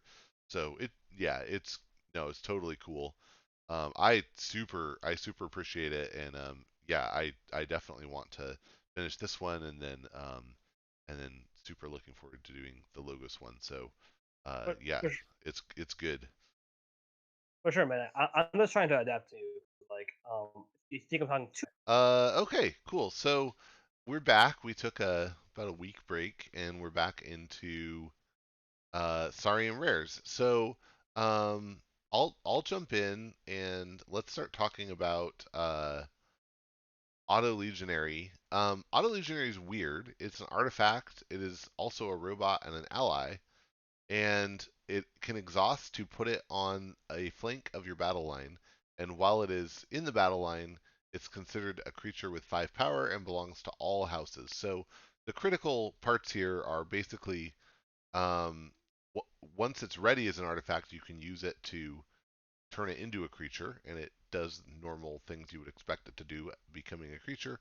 And then it is in all houses. And um, that we talked earlier about the prime up in Sacramento where Nancy wrecked me, and this particular card was a huge part of how she did it. She happened to, get it out and be able to protect it really well. I think I was able to stun it every other turn between Tremor and Blinding Light, but it still just, I think there was a lot of amber captured to it, and it was very well protected, and it made my life very sad. Exactly, Andrew. This card doesn't seem like a whole lot, but the potential for reaping is there, and a 5 power body is hard to deal with. That Yeah, will kill about 3/4 of most creatures in the game on its own. So it's slow to get going, but if you can get it on your first turn, it's a really safe first turn play. Very yeah. little artifact control, most decks. So it's just really good play. Just put that down, and you'll probably will get a lot of value out of it. Yeah, yeah, absolutely. The next one is Cincinnatus Rex. It's a 6 power dinosaur and soldier with 4 armor. and if there are no enemy creatures, it gets destroyed. So similar to the tireless Krokag in that way. But after it fights, you may exalt it, and if you do, you ready each other friendly card. And this is pretty good on its own. Um, you get to use, you exalt it once, and you get to use all your other Dino creatures once more that turn. Um, if you get this with, and this, Dexa Keyforge does a good job of showing this, but if you get this with Golden Spiral, it can be really amazing because you get into a situation where you can rule of six, not just the Cincinnatus, but your entire Saurian lineup, which is crazy. If you happen to have a Dilophosaurus on the board when you do that, it is absolutely bonkers. Exactly. In some decks, like with the Golden Spiral, or Raider Hisaro, like this Raptor, like these cards, if you have those cards, this card can be absolutely insane. Uh Just huh. constantly readying and using creatures. On its own, I don't think it's overpowered at all. I Yep. mean, you have no friendly board, it's destroyed. So Yep. you could just fight into all their creatures because of Saurian, you're most likely going to die. So it's pretty easy to take care of. Any kind of single target destruction, like Shadow's Finishing Blow or Hand of Disc, that will take care of this card easily. So it's Yep. a threat, but if you see a deck list that has the Golden Spiral, for instance, you need to watch out. A good player will put a Golden Spiral down one turn, Yeah. have the Rex the next turn, and then they'll go and Spiral Rex on play, and then there'll be no counterplay. So you have to be prepared for that. Yep. Absolutely. Yeah. One of my better decks um, is one that features Cincinnati Rex and Golden Spiral with the Dilophosaurus, and then with the Dilophosaurus you can get a couple of Imperiums, which lets you keep using the Cincinnati Rex. A Prefectus Ludo, which means when the Rex dies, you don't care. And the entire time, what you're archiving is a bunch of Dees cards to dump with Eye on the Fringes. And Wow, it can be pretty devastating. for sure. All right, let's go ahead. All right, so we got City Gates. It's an artifact. Action: a friendly creature captures one amber. If that creature is a dinosaur, it captures two amber instead. This is a very strong artifact. On its own, you're probably going to capture two per turn if you have at least one sword out. Yep, And it combos especially well with Library of Paleosaurus. So these two cards together, you're going to be capturing two per turn and taking one to your pool, which effectively becomes a steal one if you have both cards. yep, But on its own, it's amazing. yep. All right. Next card, we got Crassosaurus, 4 power, 2 armor creature. It has elusive, which is pretty rare for these dinosaurs. Yeah, And yep, play effect, capture 10 amber from any combination of players. Then, if Crassosaurus has fewer than 10 amber on it, purge Crassosaurus. This is probably the biggest play effect in Saurian, if you ask. mm-hmm, It's it's hard to proc in general. I mean, having 10 amber from both players is rare, unless you both are about to forge a key and there's amber control. But if you get this card out with an exile, for instance, or Imperial Scutum, any way to control Galt of Amber, it can be game changing. There's yeah, two main ways. There's two main ways to use this card. You want to use it to reset Amber state, so capture all Amber from both players, kill it with like Ludo on the board, and then you both are back to 0 Amber. Or you can use it to just control the opponent's Amber entirely. If they have, say, 10 or more Amber after a massive Untamed turn, Shadow's turn, or etc., you take all their Amber, control it, and stall the game much longer. Um, I don't know if it's completely overpowered on its own. If without Ludo or Scutum, mm-hmm, I would say it's pretty fair. But either way, it's one of the hardest cards to use in the game. Yes. mm-hmm.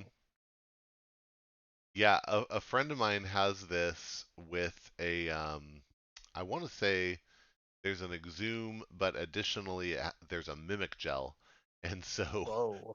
so we got into a situation in one game where he had a Crassosaurus on the table with 10 amber on it, as well as a mimic gelled Crassosaurus with 10 amber, and then I think a Theros Centurion as well with some amber. Um, Wow. That's it insane was control.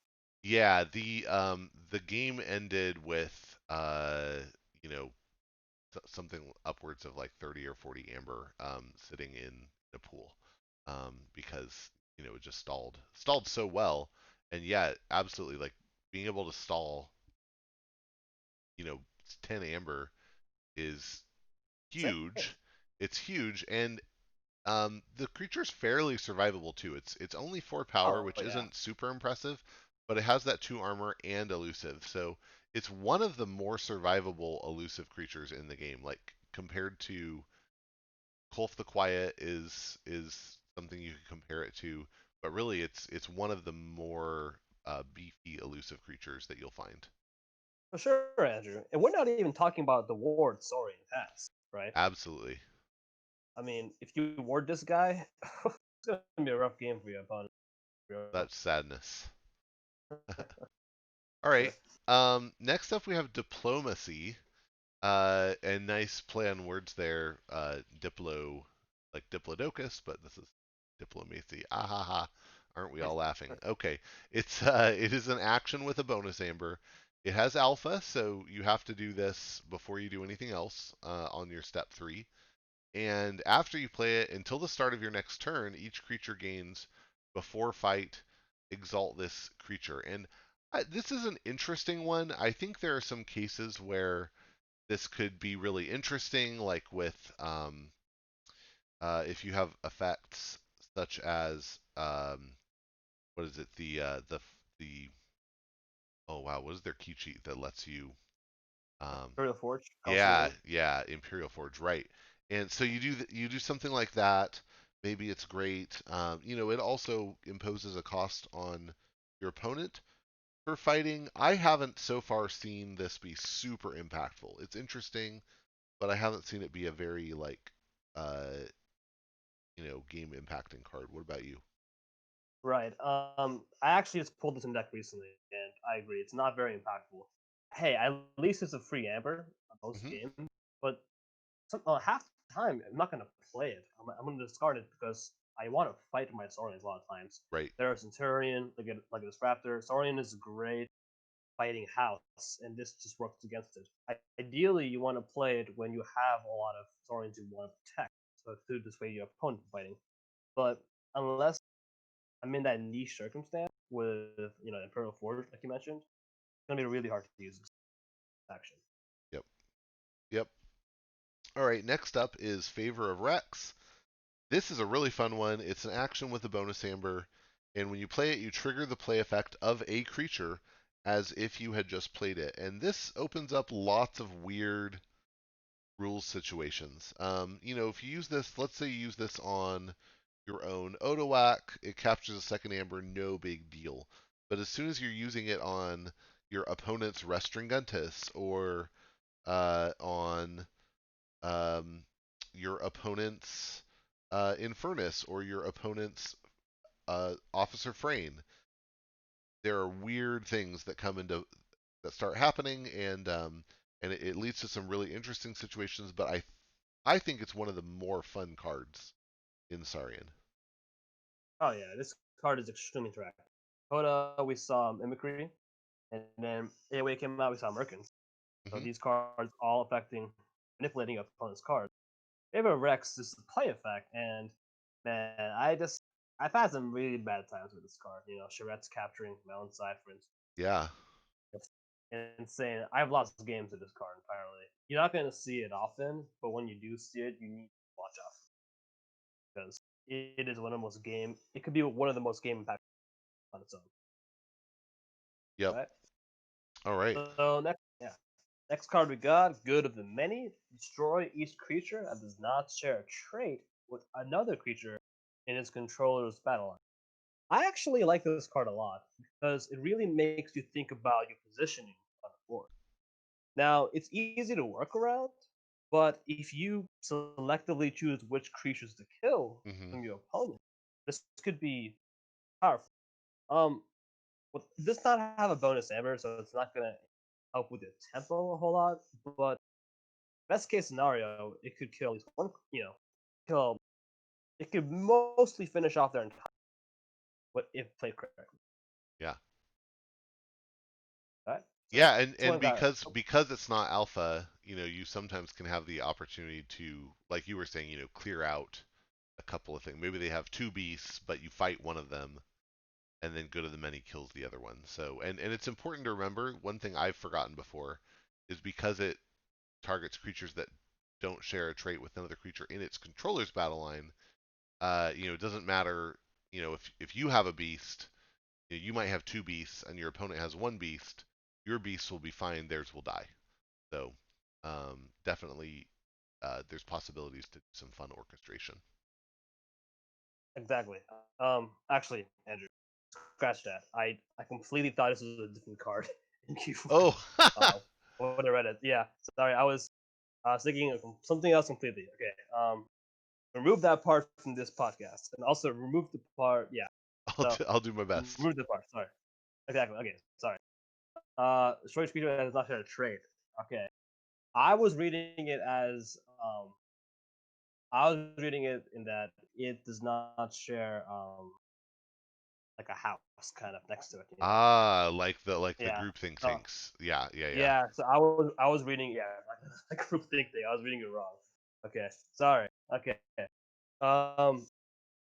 Now talking about this card. Yeah. So one, three, two, one. So good of the many. This card it has play effect to show each creature that does not share a trait with another creature in its controller's battle line. So this card is not bad.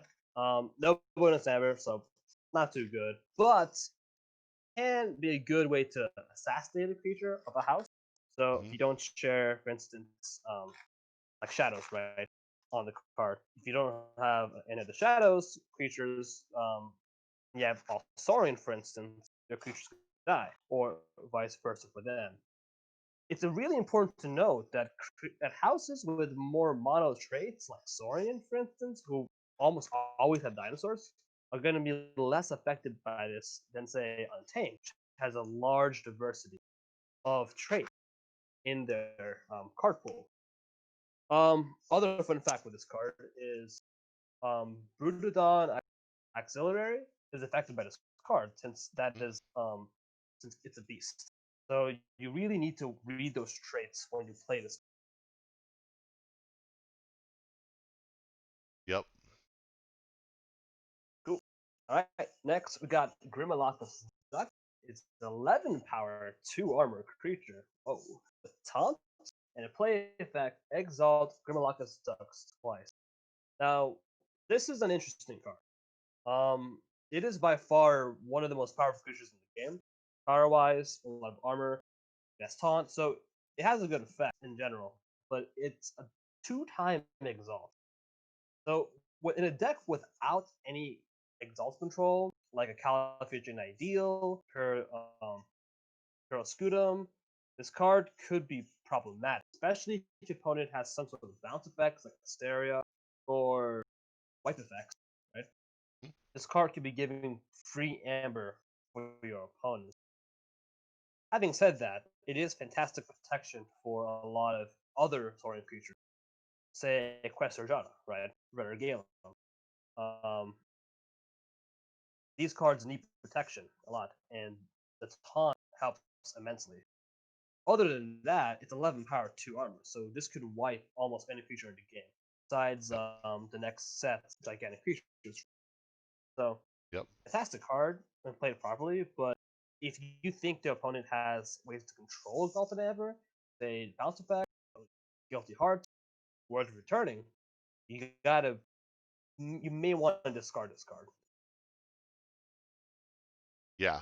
Yep. It depends, and like you were saying, it's huge, right? Like even a Khaleesi dragon would have to fight and then use the 5 damage to finish it off. But there is that. that 2 amber risk that you're throwing on there.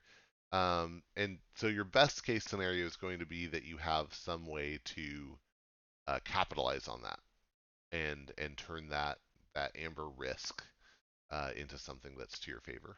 Um, Speaking of which, here's Imperial Forge, which is an action with a bonus amber. I couldn't remember its name earlier, but it is pretty awesome. And it forges a key at +8 current cost, so by default 14, but it's reduced by 1 for each amber on friendly creatures. So if you have this and let's say this, and you just played a Crassosaurus, well, you're now forging for 4 uh, rather than 14. So it gets pretty crazy really fast, and this also pairs very well with situations where you're able to spend that amber off the creatures. So, for example, if you have Shrix or Calipigian Ideal or a Brachus out, then essentially the amber on those creatures is counting double because it's reducing your cost by 1, and then you're able to spend it. And all of that, before your opponent has a chance to do anything in response. So a pretty strong deal. Exactly. Spot on, my friend. Cool. Next up is Imperial Road. This is an artifact, and it's also a location, and it has Omni. Play a Saurian creature. That creature enters play stunned. I haven't seen this be a really important card. Uh, where it works best tends to be when you have creatures, Saurian creatures with strong play effects, or that do something really nice just by being on the board. Even with other things, it can be pretty good. Just because you're filtering through your deck a little bit faster. But really, where you're going to get the most benefit out of it is where you're getting, your Odoax, your Broodon auxiliaries, your maybe your Crassosaurus, things like that are going to have an impact even without you having to use them. Exactly. I mean, it has an amazing card art. Let's be honest. That's for sure. For sure. But its play effect. Omni effect is not bad. Either way, it is helping with efficiency, right? You are clearing Yeah. the card from you potentially, so can't argue with that. And speaking of cards that go well with it, we got Comps and Heart Hmm. Specs right here. 4 power creature. Each friendly creature's play effect is a play reap. So this is a really interesting card. To show you how interesting it is, I have a deck where it has Comps Heart Spec and Lesser Oxtet. So whenever I reap with Lesser Oxtet, I purge my entire hand when I have Comps Heart Spec out, which is absolutely hilarious. And Yeah. it could Wow. potentially purge almost my entire deck. I really want a deck in Keyforge where it purges itself entirely, so you can just remove it from the game. That would be awesome. But right, I mean, yeah, these literally purge deck, annihilate everything. But yeah, this is an amazing card to look at too. Some things to note. You would think cards like Flaxia, Dust Pixie work with it. No, I mean Dust Pixie has a bonus icon, and Flaxia technically doesn't have a play. So due to like the bolded play text not being in its wording, so you got to make sure you have that exact play effect. But if you do, this could be in Yeah. right on. Yeah. Next, Oh, yeah. sorry. No, no. Uh, my One of my favorite situations I've gotten into with Compsos High Specs is having an Orator Hisaro next to a Ganger Chieftain. Right. And basically, if you get this out with no enemy creatures on the board, then it is a rule of six for it's a rule of six scenario for both creatures on the Ganger Chieftain, the Order Hisaro, and the creature on the other side of Hisaro, which is pretty awesome. You also at the end of that end up with 2 creatures that have 6 amber each sitting on them. but it's extremely fun. That's pretty cool, my friend. Um, yeah. Um, Speaking of the next rare, it's basically the opposite of Compsys. We have Livia the Elder. So it's a 4 power creature. With a Reap, you may exalt Livia the Elder. If you do, each friendly creature's fight effects and Reap effects fight/Reap effects for the remainder of the turn. So on paper, when I first saw this card, I thought it was really good. However, in reality, after having it in multiple decks, it's borderline mediocre. The reason for that is that Saurian as a house can't make too much use of this effect. Best case scenario, you have um you have Theros Centurion reaping the capture hammer, which is not bad, right? Or maybe you need a better Galem fight for once per turn. So you can fight, to break elusive or break a Yeah. war, for instance. But it's going to be pretty rare to use this card. This card would work well with many other houses, but the truth of it is, most of the Saurians who have Reap effect don't want to fight. Most of the Yep. Saurians who have fight effect don't want to Reap. So it just doesn't have a lot of synergy in house. Yep. One of the best uses I've seen for this card was in a deck that has Livy the Elder with Cincinnatus Rex and Golden Spiral. Um, so Mm, the Cincinnatus Rex can fire its effect while reaping. Uh, so you don't even have yeah, to fight enemy that. creatures. Yeah, It's it's stupid. yeah, that's stupid. But like the thing is, Livia Elder's a rare, Yeah. Rex is a rare. Yeah, you're not It's going to gonna see it a be, lot, yeah, exactly. but it's So it's fun. niche. Yeah, it's Keyforge, Yeah. Yep, Come them's Keyforge. Cool. Okay, next up is Primus Unguis. This is a 5 power dinosaur soldier with 1 armor, and it says that each friendly creature gets +2 power for each amber on it, on the Primus Unguis, and after it reaps, you exalt it. And this is an interesting one. In my experience, it it can be pretty powerful, right? Because all you have to do, if you can protect this one card, hmm then suddenly all your creatures are bigger, and that means your creatures with reap effects are harder for your opponent to kill and get off the board, and your creatures with fight effects are maybe going to stick around for an extra turn and get to use that effect again. So it's pretty strong. Right. I mean, this probably one of my favorite Soren cards. You're playing with fire with this card. You could be useless if you wanted to be, or it could literally make your creatures impossible to be killed until you are killed, which is Soren, right? Yep. So it's a fun card. Let's just say that. Yep. And next up is Saurus Rex. This is the Saurian leader card, so it's a 6 power dinosaur and leader. And it has a fight/reap effect, which says if it's in the center of your battle line, that's the standard leader text, you may exalt it. If you do, search your deck for a Saurian card, reveal it, and put it into your hand. Shuffle your deck. This is good. There are not very many effects in Keyforge that let you search your deck for a card. And so, and in my experience, in strong Saurian decks, you have these, these cards that can be very impactful at the right moment.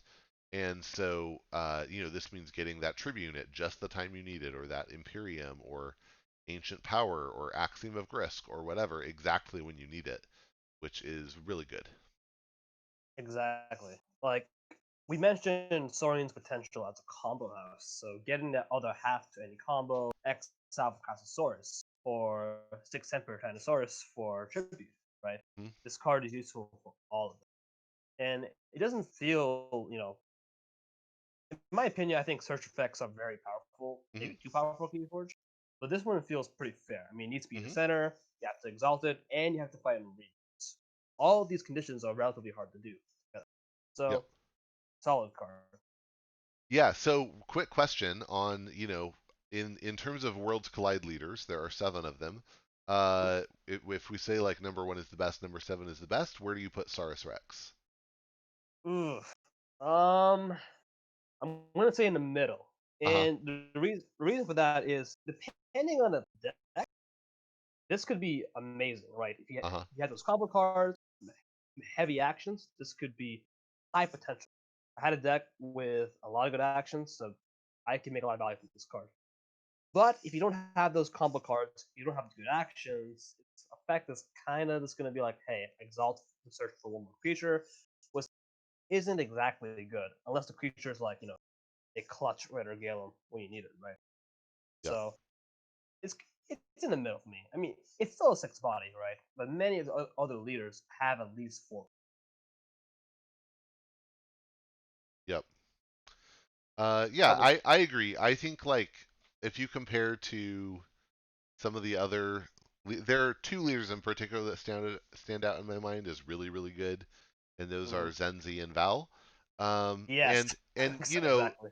the reason they're so good partially is just because they're passives, and so Hmm. they you get to use them on three times as many turns Right. as you get to use Cyrus Rex. So, but Cyrus Rex is very strong, and on the um, the other passive I guess would be Kalok, but Kalok's effect isn't that good. You know, welcome to talking about Worlds Collide Saurian or Brobnar that is, but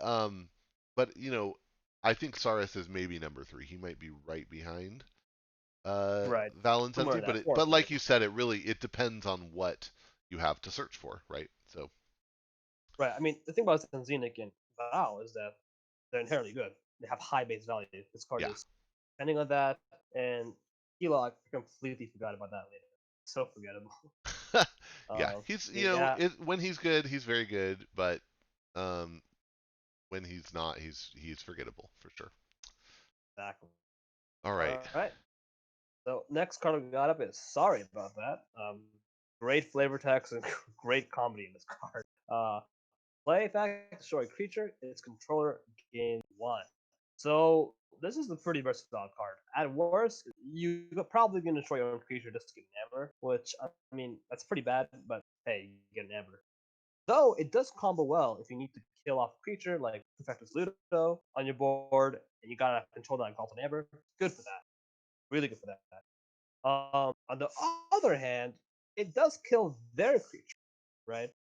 So you could use it as hey, um, you give them an amber and you destroy that restraint Untus, yeah, or you destroy a big threat that would be hard to kill. Other so Hmm. um, the worst case scenario, you get this early game, you're just playing the game and they have no creature, right? So you have to kill your own creature to get the amber.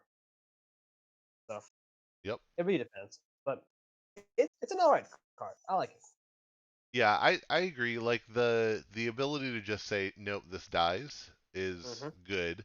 I've even occasionally seen this used where like you have a warded creature, you play this Oh, just to get the amber and pop the ward, and then you that's good. reward it. It's okay. I mean, at that point Well, you just got an amber, which is kind of a low bar for an yeah, action card, but yeah, occasionally that's the right thing. But yeah, getting to just say, oh no, this your creature is dead. I didn't have another way to deal with it.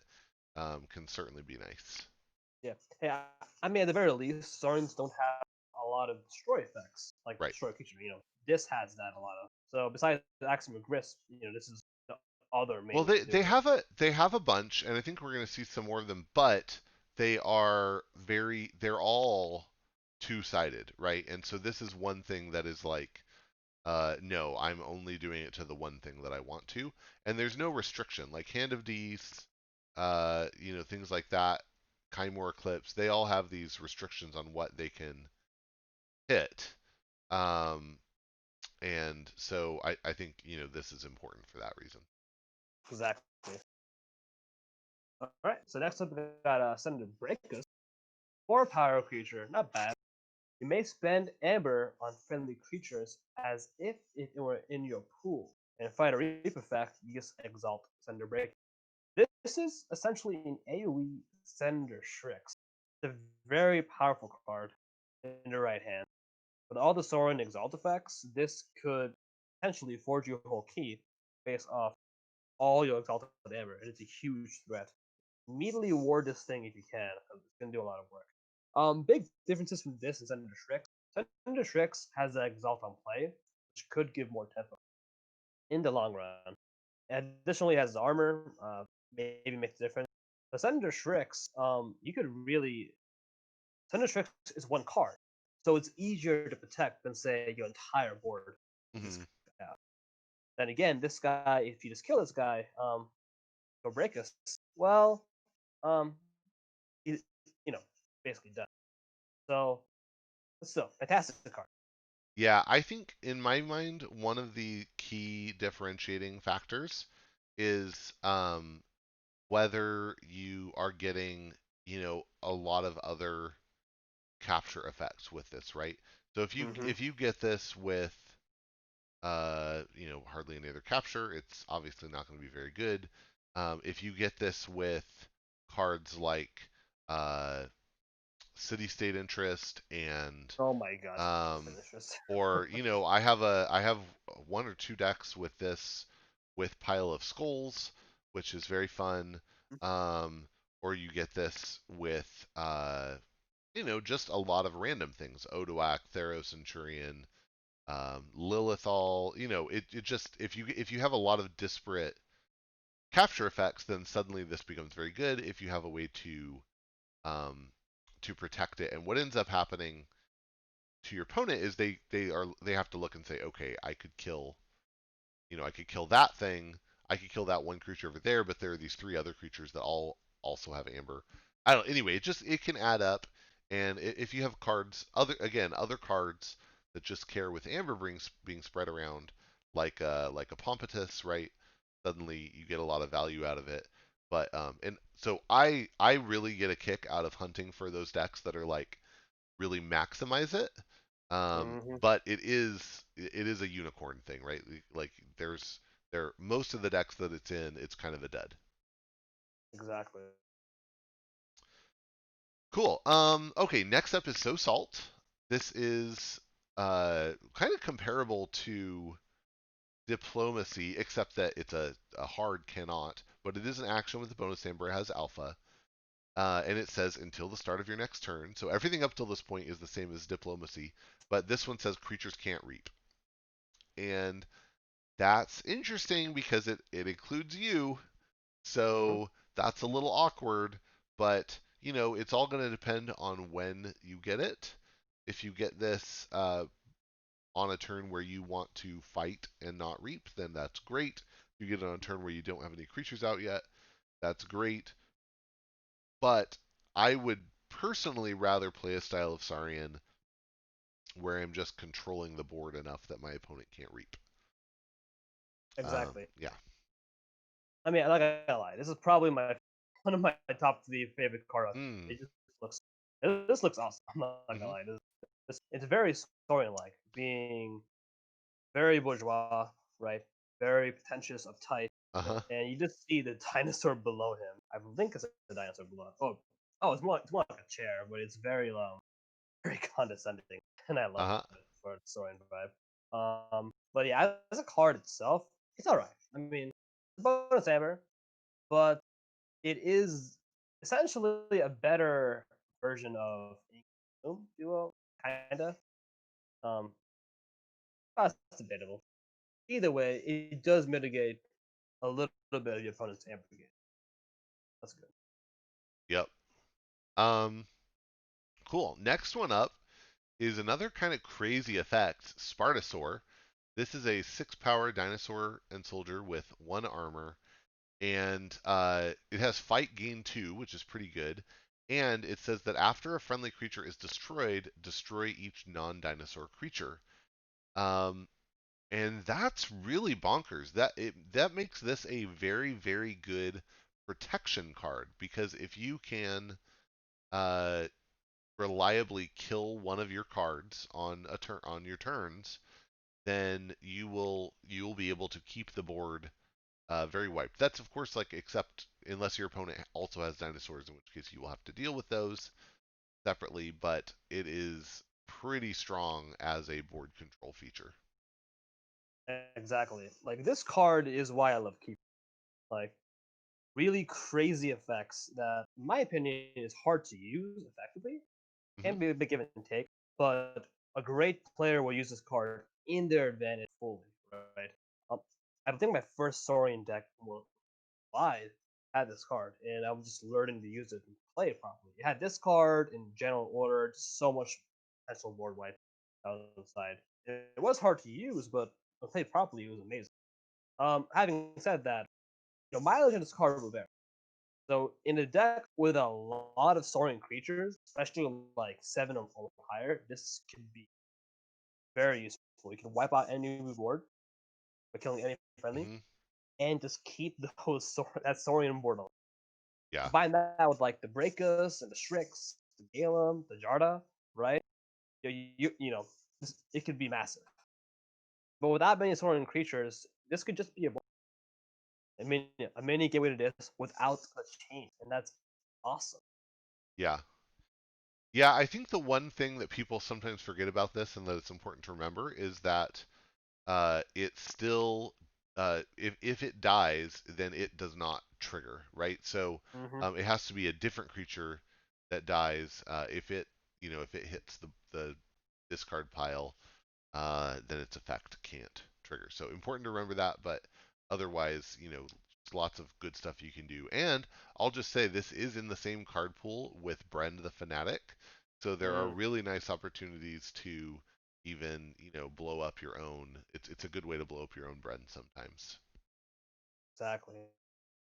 All All right. right. Uh, Next card we got Tertiate with 1 amber bonus and a play effect destroy 1/3 of all enemy creatures and 1/3 of all enemy creatures. So just to clarify how the card works, you just count 1, 2, 3, and you destroy one of them. If they have 4 creatures, you destroy two. Yep. So it's gonna work in your favor a lot of times. Um, it's not bad. I mean, this is another like, hey, destroy this card, and it can be very powerful when you need it. Clearly, you want to play it when it's in your favor. Like, if they have 4 creatures, play it then. You get more bang for your buck. But overall, an amazing card. Yep. Yeah. There's a great there's a I, memes are like my primary language. English is my second. There's a great meme that involves Chevy Chase on SNL many years ago, saying I was told there would be no math, and one of the things that this card has made me realize is that we're all kind of pretty bad at math because the number of times that people stop and think, wait, how? Oh, okay, two. Uh, it, you know, Right. it's a lot. But this is, by the way, we were talking earlier just about the amount of Saurian board clear that exists. It's actually like it's a lot. It's just the interesting thing is a lot of it is double sided, right? Mhm. Tertiate hits you and your opponent. Regrettable Meteor hits you and your opponent. So does Axiom. So does Spartosaur.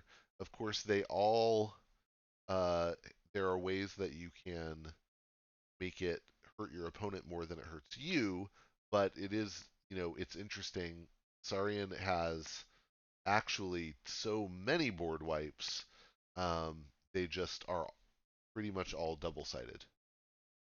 Exactly. And you know, it's a little bit problematic if you ask me. The Saurian as a whole, they have very strong features as well. And a lot of those creatures have very powerful effects, right? Regalum, Constantly Reap, the Jarda, like these core Saurian cards. So combining those board wipes with a strong Saurian board, even the straight, right? Like a Shrek or Jarda and a Galem on their own can do immense amounts of work, right? Yeah. Crazy amounts of work. So Yep. you could have a debate on if these board wipes having all that creature control is a little bit overpowered, but that's up for another episode. Hmm. Yeah. All right. Next we got the second to last, the penultimate uh Kichi Uh huh. for Saurians, the Colosseum, it's an artifact. And after an enemy creature is destroyed while fighting, put a glory counter on the Colosseum. Omni, if there are 6 or more glory counters on the Colosseum, remove 6 and forge a key at current cost. This is a pretty good card, if you ask me. I mean, you just have to fight 6 times. Oh, you have to destroy 6 enemy creatures while fighting, and it could be any house. So this is a time when Force Climb Brobnar may not be too bad. For instance, Yeah. as long as you can destroy them while fighting. Having said that, it's an artifact, so it can take some time going. Right. This is why action forging cards like Key Charge or even trying to hostage action works so well. Yeah. Because an artifact, it may take too long for you to get much use of it. Either way, we all know that cheat sheets are powerful, and this doesn't cost any. Oh, oh, whoops! I was reading it wrong. Apparently, you do got to forge a key at current cost. So, Yeah. Yeah, that's one of the interesting my things bad. about this. So, out of all the key cheats that I'm aware of, this is, I think this is the only one. Okay, sorry, up through Worlds Collide. This is the only one that doesn't modify the key cost. Um, and it's the only one that is Omni. Um, and it's the only one uh, that doesn't destroy itself. Obviously, actions don't destroy themselves, Oh, but they go to the wow. discard pile. Um, but yeah, it's really pretty unique among I if I can think of yeah, I think it really is pretty unique among the instant key forging effects. Um, and but I haven't seen it be the key card in any deck. So and in fact, you mentioned it's an artifact. One of the dangers of the fact that it's an artifact is it's possible. I've won a game before by using remote access on an opponent's Coliseum. Uh, Whoa! yeah, I Wow! think if I remember right, it was at 5, and I ran one of my creatures into theirs so that my creature died, resulting in them getting a 6th glory counter and then remote access. So that is that's that's brag word. uh, yeah, well, it was a sealed game. We were we didn't know what we were doing, but yeah, it Hey, was more power to you. yeah yeah that's one of the like crazy things that can happen in Keyforge, obviously, but also like that's the danger of this kind of artifact, right? Where if your opponent has a way to use it, like you have to be really careful. Right. All right. The last one we have is yet another key cheat, and I will point out I think that makes 3 total key cheats in You Worlds are Collide Saurian. correct. Yes. All 3 rares, so not like Key Charge in Untamed, which is a common, but still 3 different ones. And Triumph is an action with a bonus amber, and it says if there are no enemy creatures, exalt each friendly creature. If you do, and there are 6 or more friendly creatures, forge a key at no cost. So first of all, this is a test of your ability to parse English sentences because Mhm. it is a long sentence with a lot of if statements, but uh, it's a pretty cool effect, I think. Right. Personally, this is probably the next. I should say next to Key of Darkness. That is. Uh-huh. This is right. I mean, this is one of the hardest effects to really activate in the game. I mean, you need them to have no creatures, okay, and then you need to have 6 creatures.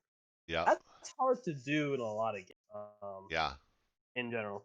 So, which is why I respect the bonus amber on it. I mean, at worst, it's going to be a bonus amber.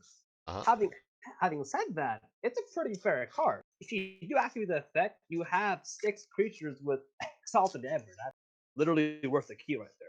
Yeah. So if they do have the gateway to this, right, they can wipe your board, get the 6 amber back, so you use it, which is unless you have wards, which let's be honest, is pretty common. Sorry, but I like this card a lot. It's very thematic. even though it's hard to, it's one of those cards that even though it's hard to actually use, play right, it feels really good if you get it out. And that's Yes. the kind of satisfaction I want from Yes. Keyforge. It definitely feels earned. Hmm. Um, so since, we're talking about weird flexes, I have a deck that can do this on an off house turn because of Val. Um, Oh and man, it's just the most fun. Like getting that to happen just feels so good. exactly. It's weird but good. Um, Right? cool. All right. That is it. That is Worlds Collide Saurian. Um, I have one more. I gotta get Julian on the schedule to do Worlds Collide Untamed with me and get that in the books. And then it will be time to start doing mass mutation houses, which I'm really, really excited about. So, Oh um, man, that's gonna be spicy. yeah, yeah, I have you, Kevin, on the calendar to do Logos with me, so I'm very excited about that. If I can talk you into coming back, Oh, of course, more than happy to. amazing. Yeah, and that's it for Worlds Collide Saurian. Any closing words you want to say about it? Yeah, I mean, whether you love or hate Saurian, right? They're fun to use.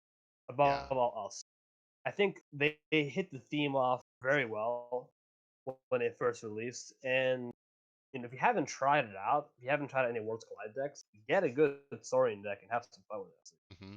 And it really, above all else, it changed the change it changed the meta for Keyforge entirely.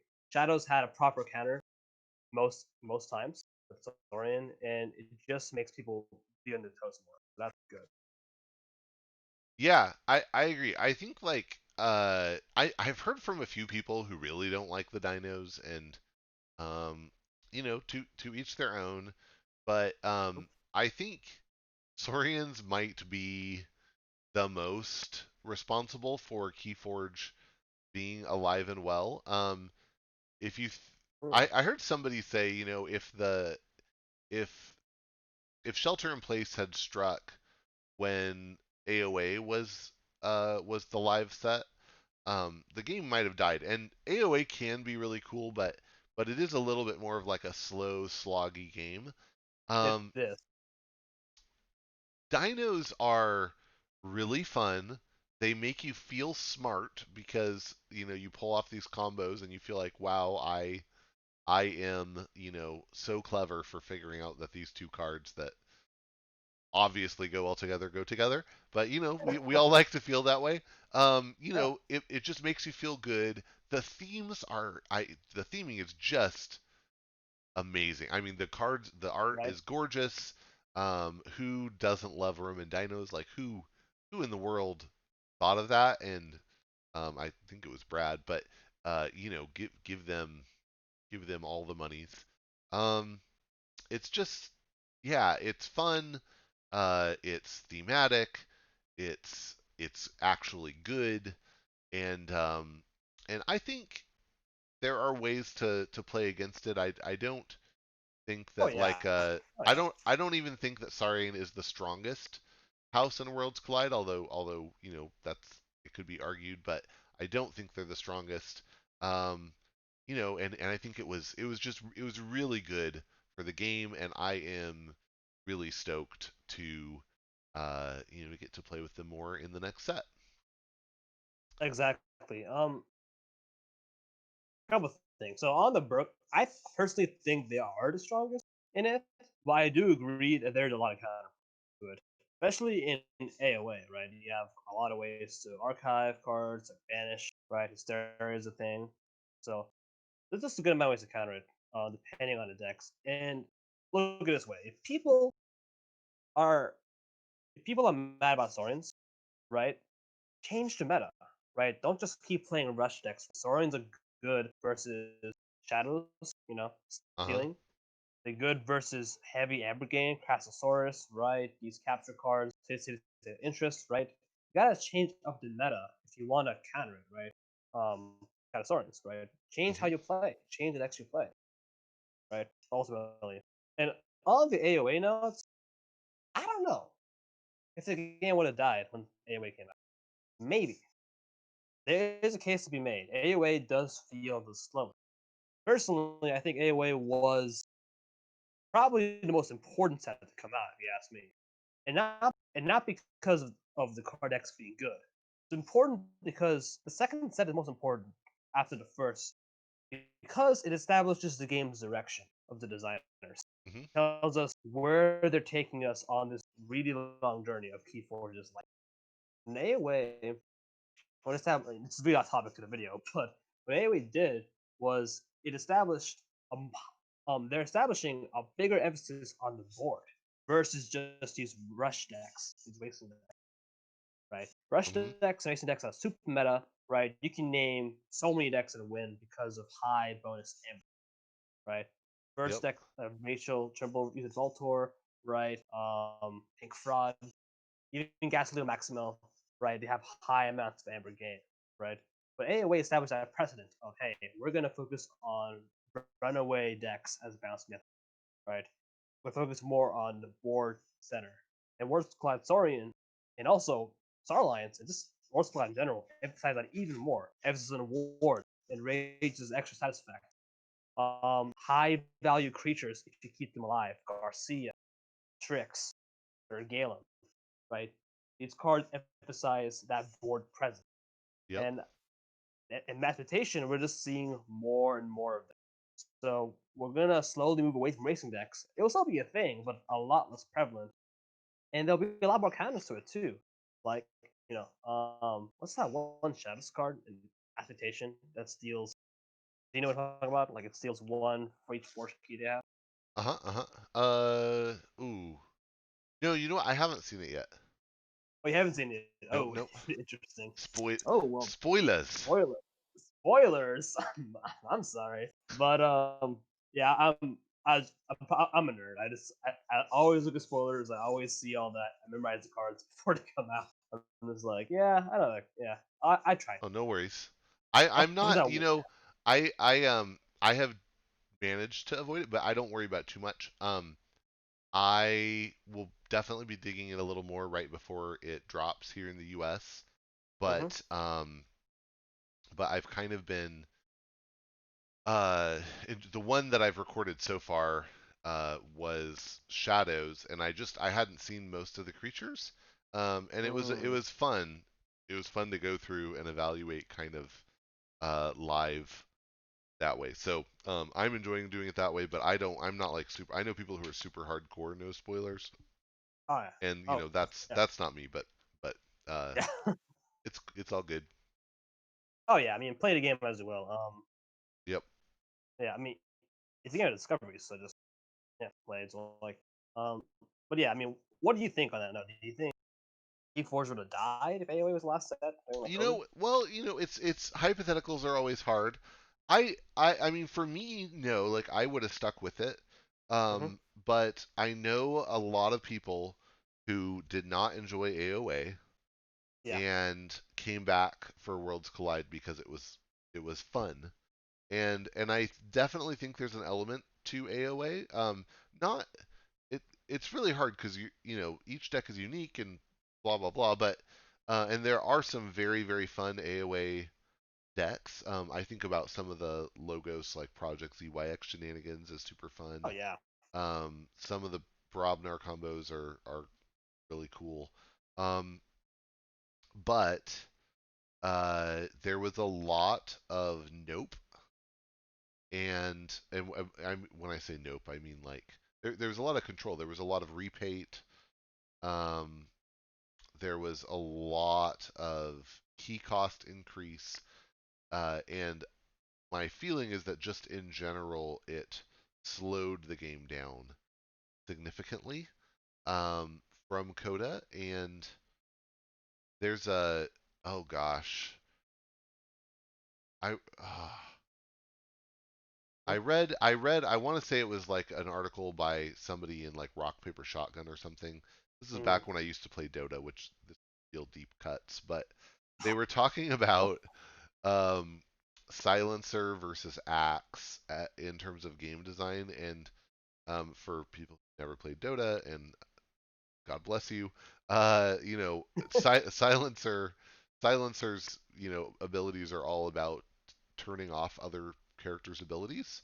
So Mm-hmm. he literally has an ultimate ability that when it fires for like 5 or 6 seconds, opponents cannot use any abilities, and there are like no there's there are items that protect you from stuff, but they don't protect you from this, and Mm-hmm. uh, and so it's like oh okay we're going, nope, stop, turn everything off. And Axe on the other hand is this hero that the more enemies he's surrounded by, the better he is. Um, and his ultimate ability is um, if it does some damage and if it finishes off an enemy, then it makes your team go faster, so you can chase down the rest of them. Um, Oh. and the point they were making, gosh, this is a long point, but the point they were making is that there are some design choices that are oriented around telling people stop doing fun things, and there are some design choices that are oriented around telling people do more of the fun things. And I think in general, AOA had more of the stop doing fun things. um, Right. and so and I do like, I still enjoyed it, but I definitely, it I don't blame the people that kind of got disinterested at that point and said, "Oh, I'm going to go do other stuff." And and I think Worlds Collide, Saurian is a good example, but Star Alliance does it too. There's so much in Worlds Collide that is like really fun and compounds and builds on each other, and I think is more on the hey, do more fun stuff side. So anyway, that was Exactly. a long lecture. No, no, no, no. That was good. I mean, so like, what do I say? Yeah, I agree with that. AOA feels like more of that silent server. Actually, a really good analogy for it. Honestly, I don't think it's a bad thing, entirely. Yeah, So yeah, AOA, yeah, that board emphasis.